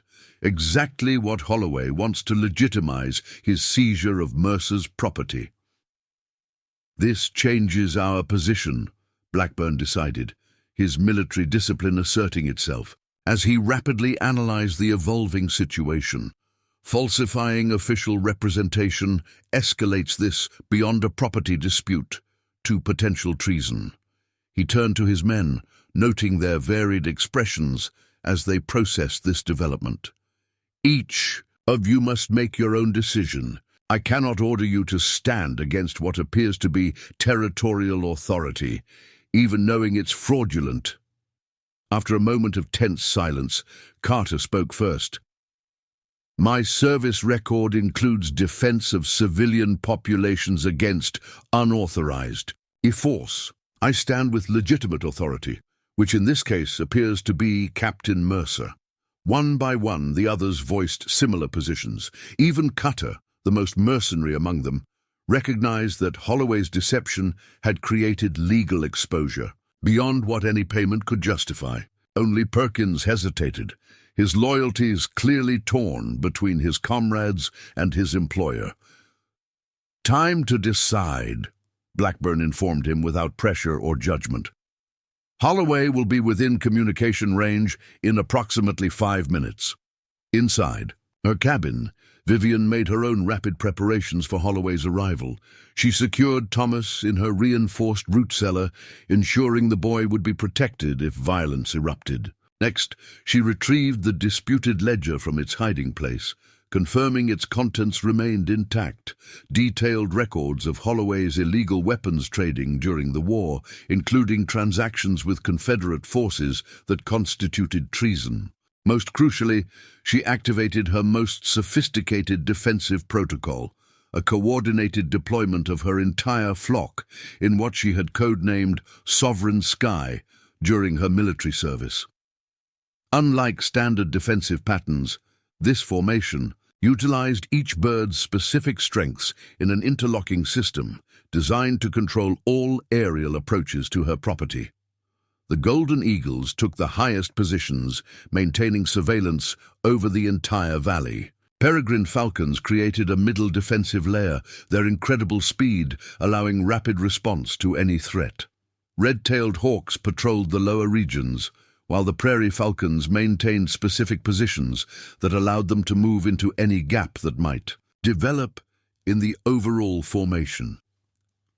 As Holloway's party approached the final bend in the trail leading to her property, Vivian noted a significant development at Blackburn's position. Rather than preparing to join forces with their employer, his men appeared to be establishing defensive positions oriented toward the approaching riders. The tactical implications were clear. Blackburn had chosen to stand against Holloway rather than with him. This unexpected potential alliance created strategic possibilities Vivian hadn't anticipated. While she remained cautious about trusting men who'd been shooting at her birds mere hours earlier, their military training and combat experience would prove valuable against Holloway's larger but less disciplined force. Victor Holloway halted, his procession at the edge of Vivian's property, his aristocratic features arranged in an expression of righteous authority that might have been convincing to those unaware of his true nature. His escort fanned out behind him in a poor imitation of military formation, their hands resting ostentatiously on holstered weapons. "Mrs. Mercer," Holloway called out, his voice carrying the practiced projection of a man accustomed to public speaking. "I am here with official representatives of the territorial government to address serious allegations regarding your illegal occupation of land designated for essential railroad development." The theatrical quality of his announcement confirmed Carter's assessment. This was a performance designed for potential witnesses rather than legitimate legal procedure. Holloway was creating a public narrative to justify actions he had already decided to take. Vivian emerged onto her porch, positioning herself carefully to maintain tactical advantage while ensuring her voice would carry to all present. Mercury. I perched on her reinforced gauntlet, his presence both symbolic and practical. The Falcon's extraordinary vision would detect any threatening movements from Holloway's men before human eyes could perceive them. "Mr. Holloway," she responded with calm authority that matched his volume but lacked his theatrical flourish. "There is no legal claim against this property, which was deeded to me through proper channels and registered with the Territorial Land Office. Your men have trespassed on private property, damaged my structures, and attempted to harm my birds, all criminal offenses under territorial law." Holloway's expression tightened almost imperceptibly, the only indication that her direct confrontation had disrupted his prepared script. He gestured expansively toward his uniformed escort. "The territorial authorities have reviewed your claim and found substantial irregularities requiring immediate investigation. These officers are authorized to search the premises for contraband and evidence of fraudulent documentation." Before Vivian could respond, an unexpected voice joined the confrontation. Blackburn stepped into view from his position among the trees, his military bearing lending natural authority to his presence. "Those men are not territorial officers," he stated firmly, addressing both Holloway and Vivian. "Their uniforms are counterfeit, their authority non-existent. This is a private action disguised as official intervention, a serious crime under both territorial and federal statutes." Holloway's face flushed with genuine anger as he recognized his operation's unraveling. "Blackburn, you forget who pays. For your loyalty. Payment was accepted for legal operations based on truthful briefing," Blackburn replied evenly. "You provided neither." This public challenge from his own hired gun visibly unbalanced Holloway, his carefully constructed facade of official authority crumbling as his personal vendetta became increasingly apparent. The railroad magnate turned to his escort, genuine rage replacing his performative righteousness. "Remove these obstacles," he ordered, gesturing toward both Vivian and Blackburn. "Secure the property by any means necessary." As Holloway's men reached for their weapons, Vivian released a specific whistle pattern, the signal that activated her Sovereign Sky protocol in full combat configuration. The response was immediate and spectacular, transforming the morning sky into a coordinated demonstration. The morning sky darkened as Vivian's entire flock deployed in their combat formation. 23 raptors moving with synchronized precision created a living canopy over the property. The golden eagles descended to intimidation altitude, low enough that their massive 7-foot wingspans cast distinct shadows over Holloway and his men, while the falcons executed intricate interweaving patterns that demonstrated both their speed and their handlers' absolute control. Holloway's false officers froze in place, their expressions revealing what experienced men recognize instantly. They were outmatched not just tactically but psychologically. Several reached instinctively for their weapons, only to hesitate as Mercury and Artemis executed precision dives that passed mere inches from their heads, a demonstration of capability rather than an actual attack. "Stand down!"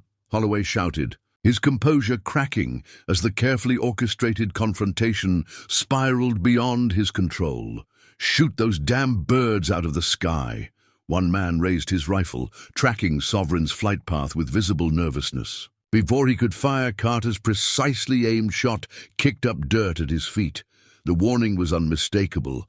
Blackburn's team had taken positions covering Holloway's men. "The next one won't miss," Blackburn called out, his rifle steady. "Lower your weapons." Holloway's face contorted with rage as he realized his hired forces were hesitating, caught between his orders and the formidable opposition confronting them. "I'm paying you to follow orders." "They're assessing tactical reality," Vivian observed calmly, stepping forward with Mercury still perched on her gauntlet. "Your men are surrounded, outmaneuvered, and facing opponents with superior position and coordination. Military men recognize unwinnable scenarios." To emphasize her point, Vivian issued another command through her specialized whistle. The red-tailed hawks descended in a synchronized pattern, each bird dropping a small object that landed with precision around Holloway's group. The items, leather pouches filled with red pigment powder identical to what had marked Madison and Carter, created a visible boundary line surrounding the intruders. "That's your final perimeter," Vivian informed them. "Cross it, and my birds will consider you active threats." The tactical standoff intensified as both sides assessed their options. Holloway's men exchanged uncertain glances, their confidence visibly diminishing as they processed the coordinated opposition they faced. Not only were they confronted by Vivian's extraordinary aerial force, but Blackburn's team had established firing positions that covered every potential angle of approach to the cabin. Madison had positioned himself on the barn roof, his military background evident in how he'd selected the optimal vantage point for covering the eastern approach. Carter held the southern exposure from behind a stack of firewood, while Jenkins and Cutter had secured the western perimeter. Most significantly, Blackburn himself had taken position directly across from Holloway, his rifle trained steadily on the railroad magnate. Perkins, who had hesitated longest in choosing sides, now emerged from the tree line with his own weapon ready. His decision had been made. He stood with his comrades rather than their employer. "You're committing career suicide, Blackburn," Holloway snarled, focusing his anger on the man he considered the primary traitor. "My connections extend throughout the territory and beyond. You'll never work again. None of you will." Employment concerns become secondary when facing potential charges of impersonating territorial officials, Blackburn replied evenly. "A federal offense carrying substantial prison terms." As this exchange continued, Vivian maintained acute awareness of every tactical element in play. Through Mercury's subtle head movements, a communication system she had refined over years of partnership, she tracked potential threats among Holloway's increasingly nervous men. Most were shifting their weight subtly, the universal physical tell of fighters preparing to either engage or retreat. One man near the back of Holloway's group caught her particular attention. Unlike his companions, his posture reflected calculation rather than uncertainty. His right hand had moved incrementally toward his holstered weapon, while his gaze tracked the flight patterns of her birds with the assessment of someone looking for weaknesses rather than merely reacting to intimidation. Vivian recognized professional danger when she saw it. This man was Holloway's true insurance, probably a specialized gunman held in reserve for critical situations. His positioning behind the others provided both cover and a clear field of fire toward her position on the porch. Without changing her outwardly calm expression, Vivian issued a specific command through subtle finger movements against Mercury's jesses. The Falcon immediately took flight, circling up and away in what appeared to be a random pattern, but was actually a precisely calculated maneuver to position Thunder, her largest golden eagle, directly above the concealed threat. "Your theatrical display doesn't change the fundamental reality, Mrs. Mercer," Holloway declared, attempting to regain control of the confrontation through sheer force of personality. "This property lies directly in the path of essential railroad development. The territorial governor himself has signed authorization for its acquisition through eminent domain." "A fabrication," Vivian countered smoothly, withdrawing a folded document from her pocket. "I have correspondence from the governor's office confirming no such authorization exists." This land was legally purchased and is properly registered with the Territorial Land Office. Documents can be forged, Holloway dismissed with a wave of his hand. Just as your military record was undoubtedly exaggerated to justify your bird obsession. This strategic attempt to undermine her credibility might have been effective with an audience unfamiliar with her service, but Blackburn's military background made him immune to such manipulation. Captain Mercer's command of the Raptor Division is well documented, he interjected. Her unit provided critical intelligence that saved hundreds of Union soldiers during the Shenandoah campaign. President Lincoln personally awarded her the Distinguished Service Cross. Holloway's expression revealed momentary uncertainty as his attempt to discredit Vivian backfired. Worse, his planted gunman's opportunity for a clean shot was diminishing as attention shifted toward the historical details of Vivian's military career. The tension reached its breaking point when the concealed gunman made his move. With practiced speed, he drew his weapon and fired at Vivian, only to have his aim disrupted as thunder descended from above, powerful wings creating a downdraft that spoiled his shot. The bullet splintered the porch railing inches from where Vivian stood. This aggressive act triggered immediate responses from both sides. Blackburn and his men opened fire on Holloway's group, aiming low to disable rather than kill. A tactical choice that reflected their military training and moral position. Simultaneously, Vivian's birds executed their combat protocol, descending in coordinated waves that created chaos among Holloway's men. Unlike fictional depictions of birds attacking humans with lethal intent, Vivian's raptors employed methodical, targeted disruption. The hawks swooped at eye level, forcing men to duck and lose tactical awareness. Falcons executed precision strikes against weapons, their reinforced talons designed to dislodge rifles without injuring the holders.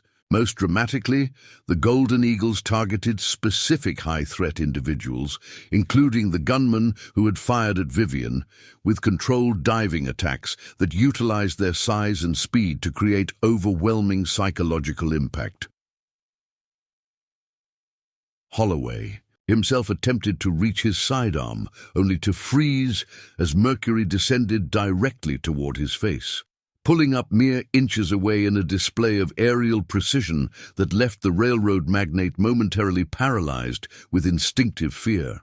"Hold your position, Mr. Holloway," Vivian instructed calmly, the chaos around them seeming not to touch her composed demeanor. "Mercury has been specifically conditioned to target threatening movements. Your next action will determine his response."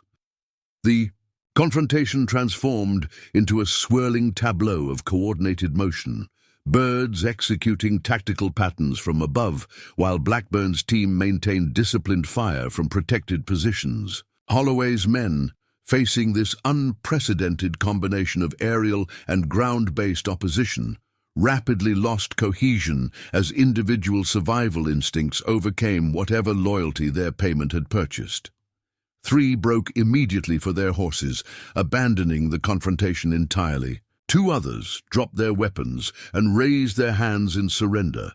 The specialized gunman attempted to target Vivian again, only to have his second shot disrupted by Sovereign's diving attack, the eagle's massive form creating both physical and psychological barriers to accurate aim.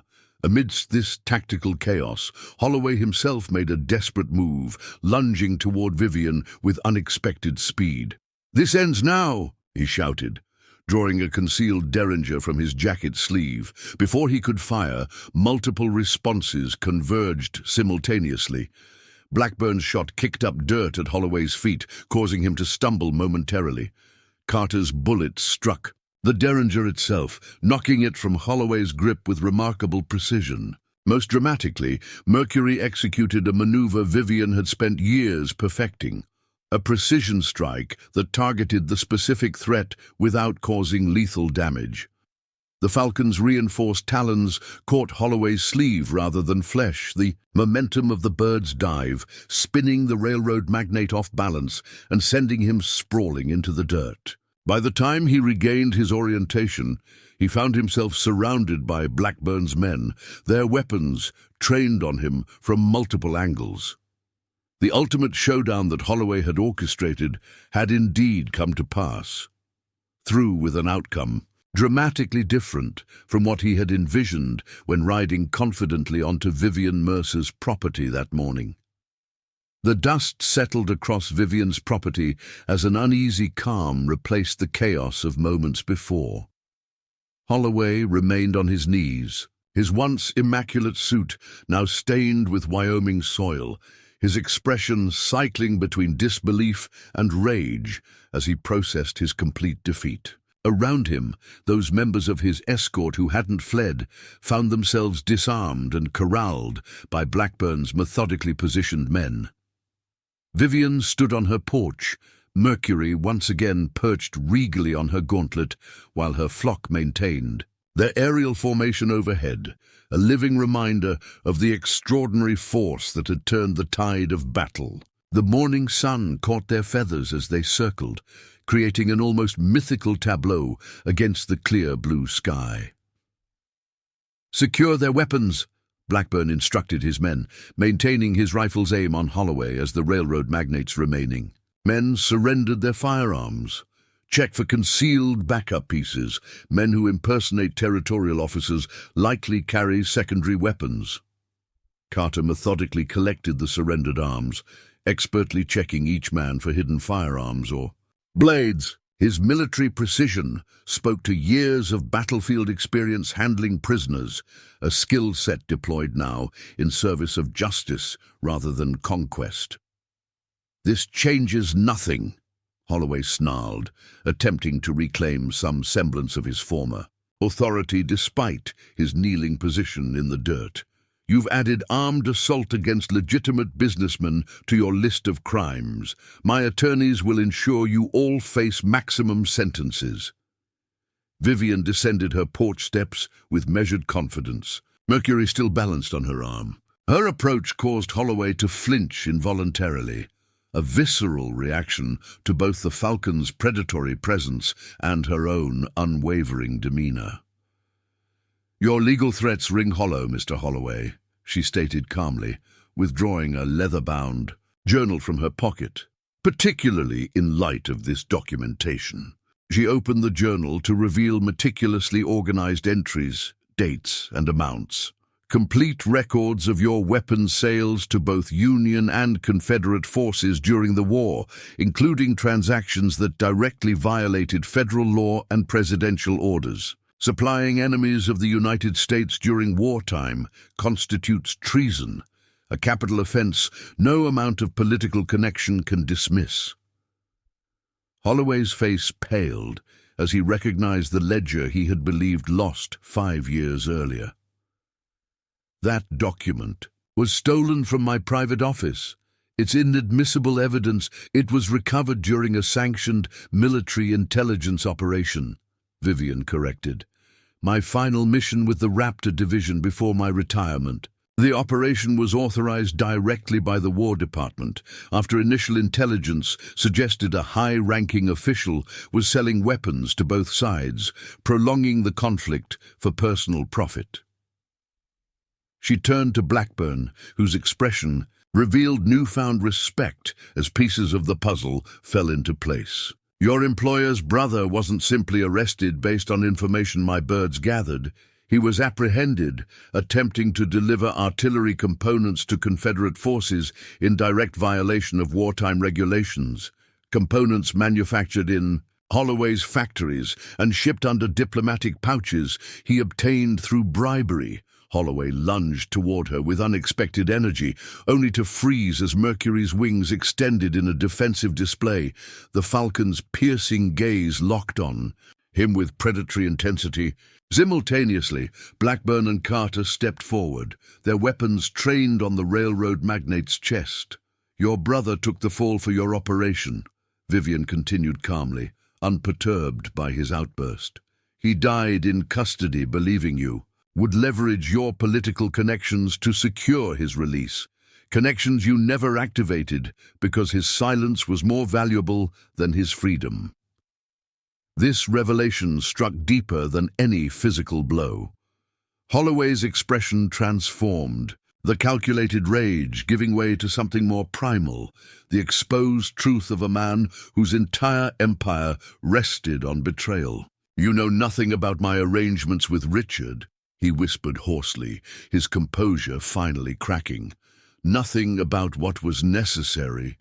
"I know everything," Vivian interrupted, her voice taking on a new edge of authority that silenced him instantly. "Your brother left behind detailed correspondence documenting your instructions, contingency plans and promises. Correspondence that completes the evidence package against you." The sound of approaching horses interrupted this. Tense exchange.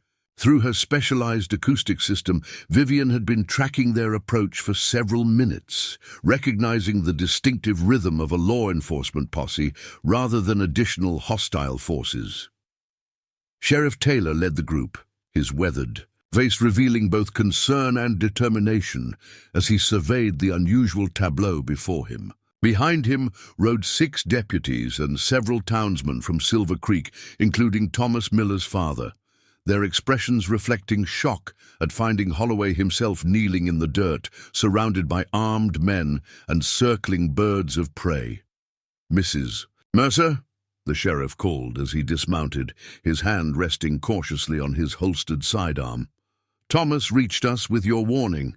I see the situation has evolved considerably." "Indeed, Sheriff," Vivian replied, gesturing toward Holloway. "Mr. Victor Holloway has been attempting to seize my property through armed intimidation, employing men falsely presenting themselves as territorial officers, a federal offense in addition to numerous local violations." Taylor's eyes narrowed as he recognized the railroad magnate. "Holloway, the territorial governor's office telegraphed warnings about your activities along the proposed railroad route. Seems those concerns were well-founded." "These accusations are absurd," Holloway protested, attempting to regain his authoritative demeanor despite his compromised position. "I was conducting legitimate business negotiations when these people attacked my escort without provocation." "Business negotiations typically don't involve armed men impersonating government officials," Blackburn interjected, stepping forward with military bearing that commanded immediate attention. "Nor do they include attempted murder of property. Owners who refuse to sell." Sheriff Taylor studied Blackburn with professional assessment. "And you would be?" "Silas Blackburn, formerly Lieutenant Colonel, 4th Virginia Cavalry, currently employed as security consultant," he replied formally. "Initially contracted by Mr. Holloway under false pretenses regarding this operation's nature and legality. He hired us claiming Mrs. Mercer was a dangerous fugitive who'd stolen company property," Madison added, joining the conversation with the earnestness of a young man determined to set matters straight. "When we discovered his deception and Mrs. Mercer's actual military background, we refused to participate in what amounted to armed robbery and potential murder." Taylor processed this information with the measured consideration of an experienced lawman. "You're admitting to initially participating in Holloway's operation against Mrs. Mercer?"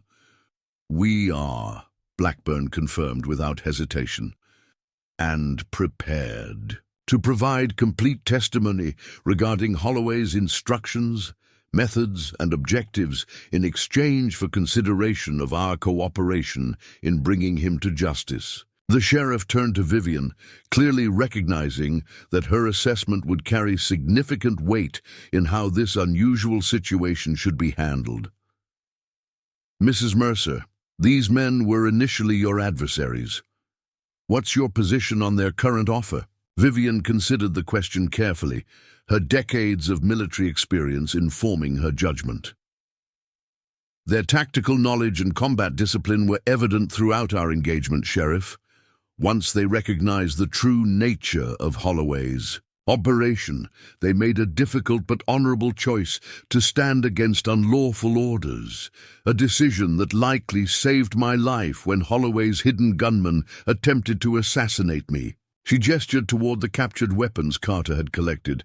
"I believe their testimony would prove invaluable in ensuring Mr. Holloway faces appropriate consequences for his actions, both recent and historical." Sheriff Taylor nodded, having worked with enough military personnel during his career to recognize the weight of such an assessment from someone of Vivian's background. "Very well. We'll sort out the details at my office." He turned to his deputies. "Secure Holloway and his remaining men. Separate wagons, separate escorts. I don't want them coordinating stories on the ride to town." As the deputies moved to carry out these instructions, Holloway made one final desperate attempt to salvage his position. "This is outrageous. I'm a personal friend of the governor. One telegram from me will end your career, Taylor." The sheriff remained unimpressed.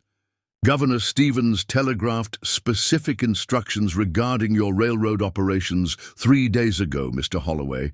His exact words were, 'Investigate thoroughly any complaints against Holloway interests, regardless of political pressure.' Seems your friendship might be somewhat overstated." With Holloway and his men secured in the deputy's custody, Sheriff Taylor turned his attention to the practical matters at hand. "Mrs. Mercer, we'll need your formal statement regarding these events, and that ledger you mentioned will be provided along with additional documentation establishing its provenance and chain of custody," Vivian assured him, her methodical mind already organizing the evidence package that would ensure Holloway's actions faced appropriate legal scrutiny. As the posse prepared to depart with their prisoners, Thomas Miller emerged from his shelter in Vivian's root cellar, his youthful face alight with excitement despite the gravity of the situation. "Mrs. Mercer," he exclaimed, rushing to her side, "your birds were magnificent. The way they worked together against those men, I've never seen anything like it." Vivian allowed herself a small smile, the first genuine expression of pleasure she had shown throughout the ordeal. "They performed exactly as they were trained to do, Thomas. Each plays their specific role in a coordinated system." "Will you tell me how you taught them to do that?" the boy asked eagerly. "How do they understand such complex commands?" Before she could answer, Sheriff Taylor interjected with unexpected insight. "That might be a discussion for another day, son. Captain Mercer's methods were considered classified during the war, and some aspects likely remain sensitive even now."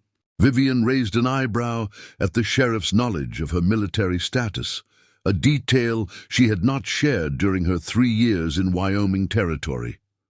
"4th Michigan Volunteer Infantry," Taylor explained with a hint of pride.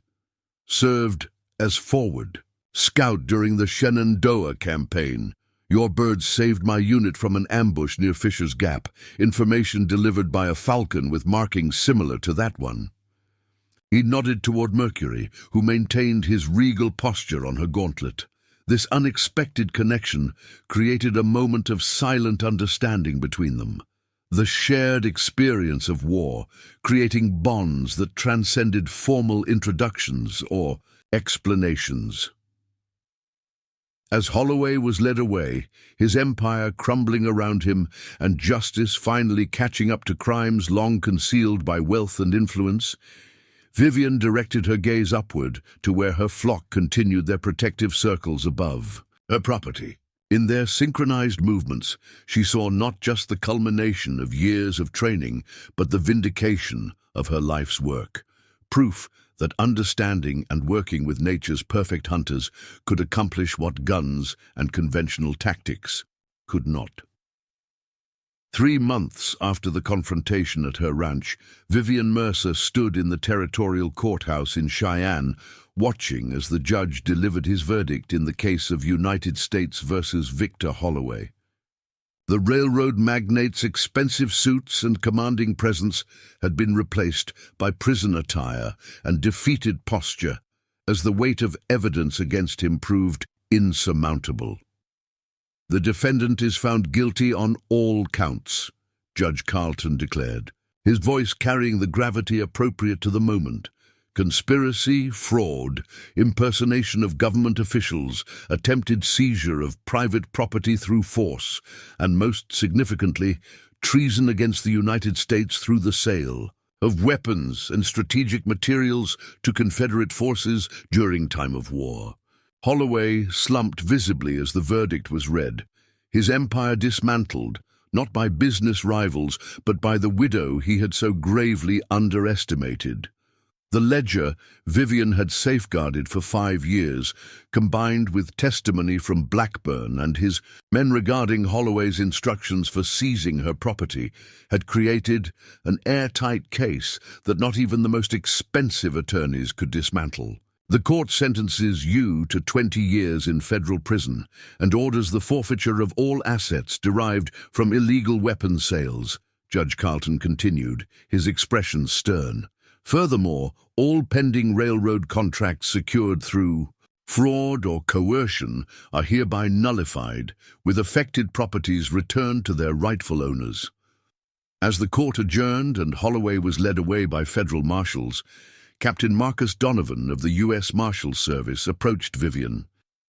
His military bearing remained evident despite his transition to law enforcement, and the respect in his eyes as he addressed his former commander was unmistakable. "Justice served at last, Captain Mercer," he observed quietly. 5 years in the making, but worth the wait? Vivian nodded, watching as Holloway disappeared through the courthouse doors. "Not just for me, Marcus, for his brother Richard, who took the fall for his crimes, for the homesteaders forced from their land, for the soldiers on both sides who died because of weapons he supplied to prolong the war for profit." They walked together from the courthouse into the bright Wyoming sunshine, where Mercury waited patiently on a specialized perch Vivian had designed for public settings. The Falcon's presence still drew curious stares from passers-by, few of whom understood the bird's historical significance or extraordinary capabilities. "The War Department has taken considerable interest in your testimony," Donovan mentioned as they descended the courthouse steps, "particularly the tactical applications of your bird training methods. General Sherman himself has reviewed the reports." Vivian raised an eyebrow. "The Raptor Division was decommissioned after Appomattox. I was told the program was considered too specialized for peacetime application." "Perspectives change," Donovan replied. "The frontier presents unique challenges that conventional forces struggle to address. Your demonstration against Holloway's men, non-lethal neutralization of armed opponents through coordinated aerial tactics, has reignited interest in specialized applications." They reached a quiet corner of the courthouse square, away from curious ears. Donovan withdrew an official envelope bearing the Department of War seal. "An invitation, not an order," he clarified as he handed it to her, "to establish a training program for a new generation of bird handlers. Not for war this time, but for frontier law enforcement, rescue operations, and rapid communication in territories where telegraph lines remain sparse." Vivian accepted the envelope without opening it, her expression thoughtful. "I built my ranch as a sanctuary, Marcus. A place to heal after the war, to return to the pure relationship with birds that first called to me, before military applications became paramount." "I understand," Donovan responded with genuine empathy. "The proposal accommodates that perspective. Your ranch would become the training headquarters, expanded, not replaced. Your methods are taught on your terms, with emphasis on rescue and communication rather than combat applications." As Vivian considered this unexpected offer, Sheriff Taylor approached from across the square, accompanied by Thomas Miller. The boy's face brightened at the sight of Mercury, his fascination with Vivian's birds having only intensified in the months since the confrontation.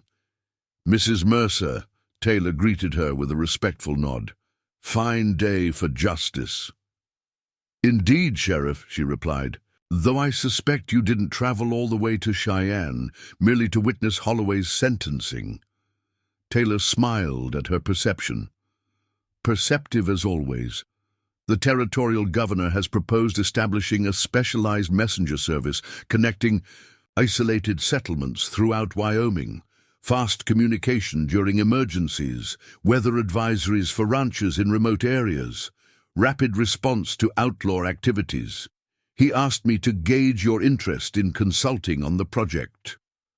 Thomas could barely contain his excitement. I've been practicing with that young redtail you showed me, Mrs. Mercer. He's responding to basic commands now, just like you said he would. The boy's enthusiasm sparked something unexpected in Vivian, a realization that her knowledge and methods could extend beyond her personal experience or military applications. The birds she had trained had saved lives during the war through intelligence gathering, but in peacetime, their potential to connect isolated communities, deliver crucial medical supplies, or locate lost travelers could save lives in entirely new ways. There's more, Taylor added, nodding toward a group of women approaching from across the square. Several local families have expressed interest in learning your methods, not just for practical applications, but to preserve traditional falconry with modern innovations. Your techniques bridge gaps between ancient practices and contemporary needs. The women reached their small gathering, led by Sarah Harrison, Vivian's closest neighbor, whose homestead lay 3 miles downstream. We've watched your birds for years, Mrs. Mercer, Sarah stated directly. After seeing how they protected your property, several of us realized their potential for our own needs. Predator control for our livestock, rapid communication between distant homesteads, even finding children who wander too far from home. Vivian looked between these unexpected advocates for her life's work. The military officer seeking to repurpose wartime tactics for peacetime rescue, the lawman recognizing potential for frontier justice, the enthusiastic boy representing the next generation, and the practical homesteaders seeing applications for daily survival. I never intended to establish a school, she observed, glancing toward Mercury, whose attentive posture seemed to assess these humans with his own inscrutable intelligence. The best teachers rarely do, Donovan replied with understanding. They simply possess knowledge others recognize as valuable. 2 weeks later, Vivian stood on her expanded porch, surveying the transformation of her property. Construction crews had begun work on additional training facilities and accommodations for students. The auxiliary bird shelter had been expanded to house a growing flock that now included birds in various stages of training. Most significantly, her underground tunnel system had been professionally reinforced and extended to connect the new structures, maintaining the property's defensive integrity while accommodating its educational purpose. Thunder and Sovereign circled overhead, their massive forms casting impressive shadows across the landscape. Below them, Mercury led a formation of younger falcons through basic maneuvers, demonstrating patterns that the novice birds would eventually master through Vivian's methodical training approach. Thomas Miller, now officially her first student, carefully adjusted the jesses on a young prairie falcon under her watchful supervision. His natural affinity for the birds and genuine interest in understanding rather than controlling them had confirmed her decision to accept him as an apprentice. Gentle but confident, she instructed as the boy completed the adjustment. The bird must feel secure but not restricted. Yes, ma'am, Thomas responded, his concentration absolute as he completed the task with growing skill. Like a partnership, not ownership. Vivian nodded with approval. The essential principle many never grasp. These are not pets or tools, but colleagues with different capabilities. We don't command them, we collaborate with them. As the afternoon sun cast long shadows across what was now being called Raptor Ranch in official correspondence, Vivian found herself reflecting on the unexpected journey that had brought her to this moment. What had begun as a sanctuary for her own healing after the war had evolved into something greater, a center for preserving and expanding knowledge that bridged military precision with civilian application, ancient practices with modern needs. Sheriff Taylor arrived on horseback, accompanied by 2 young deputies he had recommended for specialized training. Behind them rode Sarah Harrison with her teenage daughter, another promising candidate who had shown natural aptitude for working with birds. "Your first official class is assembling, Mrs. Mercer," Taylor announced with evident satisfaction. "Word has spread throughout the territory. The governor's office has received inquiries from Montana and Dakota territories about sending their own candidates once your program is established." As Vivian moved to greet these arrivals, Mercury returned from his training flight, landing with practiced precision on her outstretched gauntlet. The Falcon's alert eyes seemed to assess the newcomers with the same tactical awareness that had once surveyed Confederate positions, now repurposed for identifying potential handlers rather than threats. "Are you ready to begin this new mission, old friend?" she murmured to the bird, who responded with a gentle head movement against her gloved hand, a rare gesture of affection from the normally reserved predator. The widow's hunting falcons, once weapons of war and then instruments of personal justice, would now become teachers and protectors across the expanding frontier. The bird that Blackburn had thoughtlessly shot from the sky had been just one member of a remarkable force that would now leave a legacy extending far beyond one woman's revenge or one battle's victory. As the Wyoming sunset painted the sky in brilliant hues of orange and purple, Vivian Mercer stood at the center of her transformed sanctuary, surrounded by eager students and attentive birds, the beginning of a new chapter that would ensure her revolutionary methods and extraordinary companions would continue to soar long after she no longer took to the skies herself. 10 years had transformed Raptor Ranch from a personal sanctuary into an institution known throughout the Western Territories. On this crisp autumn morning, Vivian Mercer stood atop the observation tower that now crowned the main training facility, surveying her expanded domain with quiet pride. At 62, her once dark hair had turned completely silver, yet her posture remained military straight, her eyes as sharp as those of the birds she had dedicated her life to understanding. Below her, the property bustled with activity that would have been unimaginable a decade earlier. The original cabin and barn remained at the heart of the complex, deliberately preserved as a reminder of humble beginnings, but now surrounded by purpose-built structures that house the Western Raptor Training Institute, the first officially recognized school of its kind in American history. "The Montana contingent has arrived, Director Mercer," announced Thomas Miller, no longer the eager boy who had been her first student, but a confident young man of 26 who now served as her chief instructor. His formal address, used only when others were present, was a courtesy that acknowledged her official position, though in private moments she remained simply Mrs. Mercer to him. "How many this time?" Vivian inquired, turning from her observation of the morning aerial exercises, where advanced students were directing their birds through complex rescue scenarios. 6 trainees with prior experience in traditional falconry, 3 complete novices recommended by territorial authorities, and 2 military observers from Fort Keogh, Thomas reported, with the efficiency she had instilled in him over years of mentorship. Vivian nodded, mentally calculating capacity and assignment distributions. "Place the experienced falconers with Instructor Harrison for assessment. The novices should start with basic handling under your supervision. The military observers can join my advanced communication protocol demonstration at midday."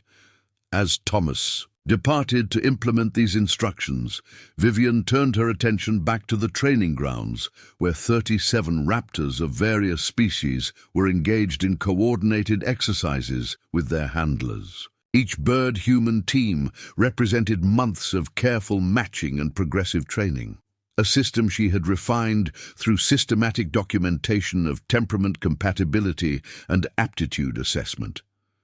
Mercury, now an elder statesman among the birds, no longer participated in regular training flights, but maintained a special position as Vivian's personal companion and occasional demonstration partner for the most advanced techniques. The falcon's once vibrant plumage showed signs of age, yet his bearing remained regal, his intelligence undiminished by passing years. "An impressive operation you've built, Captain Mercer," observed a deep voice from the tower entrance. Vivian turned to find General William Tecumseh Sherman himself, ascending the final steps to her observation post. Despite his unannounced arrival, she recognized him immediately. The architect of modern American military strategy and current commanding general of the United States Army. "General Sherman," she acknowledged with the precise balance of respect and self-possession that characterized her interactions with authority figures. "Your visit wasn't on today's schedule." Sherman's weathered face creased with a smile as he joined her at the railing. "Some inspections benefit from the element of surprise, Captain, though I see little here that would require concealment. Quite the contrary." He gestured toward the training grounds where bird and human teams execute complex maneuvers with remarkable coordination. "The reports I've received over the years were not exaggerations, it seems. Your methods have evolved substantially since your wartime applications." "War necessitates certain approaches that make peace renders unnecessarily harsh," Vivian replied, evenly. "My birds were weapons then. Effective ones, certainly, but their potential extends far beyond combat applications." Sherman nodded, studying the activities below with the calculated assessment of a military genius. "So, I observe, your rescue protocols alone have saved over 200 lives across the territories in the past 5 years, according to Territorial Governor Hoyt's reports. The communication network your graduates established has reduced response times to emergency situations by nearly 60% in areas without telegraph access." His gaze shifted to a specialized training area where birds practiced retrieving small objects from various terrains, everything from simulated quicksand to dense brush. "Most impressive is the adaptation rate. Each regional program develops modifications suited to local conditions while maintaining your core principles." Vivian allowed herself a moment of genuine pride. The principles matter more than specific techniques. Understand the bird as a partner rather than a tool. Recognize individual capabilities and limitations. Build trust through consistent interaction. Apply progressive training methods rather than coercion. Principles that might benefit military leadership beyond your specialized field, Sherman observed with unexpected insight. "Which brings me to the purpose of my visit." He withdrew an official document bearing the seal of the War Department. "The United States government wishes to formally recognize your contributions to national security and civilian safety. Congress has authorized the establishment of the Federal Raptor Communication and Rescue Service, with permanent funding and official status within the Department of Interior." Vivian accepted the document, scanning its contents with practiced efficiency. The authorization included provisions she had advocated for years: protection for birds of prey throughout federal territories, standardized training protocols based on her methods, and integration of avian communication systems with expanding telegraph networks. "Most significantly," Sherman continued, "President Hayes has authorized me to offer you formal appointment as the founding director of this national service, with complete authority over training standards, operational protocols, and expansion priorities." The offer represented an extraordinary culmination of Vivian's life's work, official recognition and resources beyond anything she had anticipated when establishing her training program 10 years earlier. Yet her expression remained thoughtful rather than immediately triumphant. "My methods require certain guarantees, General," she stated directly. "The birds must be treated as partners in the enterprise, not equipment to be exploited. Training must emphasize communication and cooperation rather than dominance. And handlers must be selected for temperament and patience, not merely technical skill or rank." Sherman nodded with unexpected understanding. "Those stipulations are already incorporated into the authorization, Captain. Your reputation for uncompromising standards preceded this offer.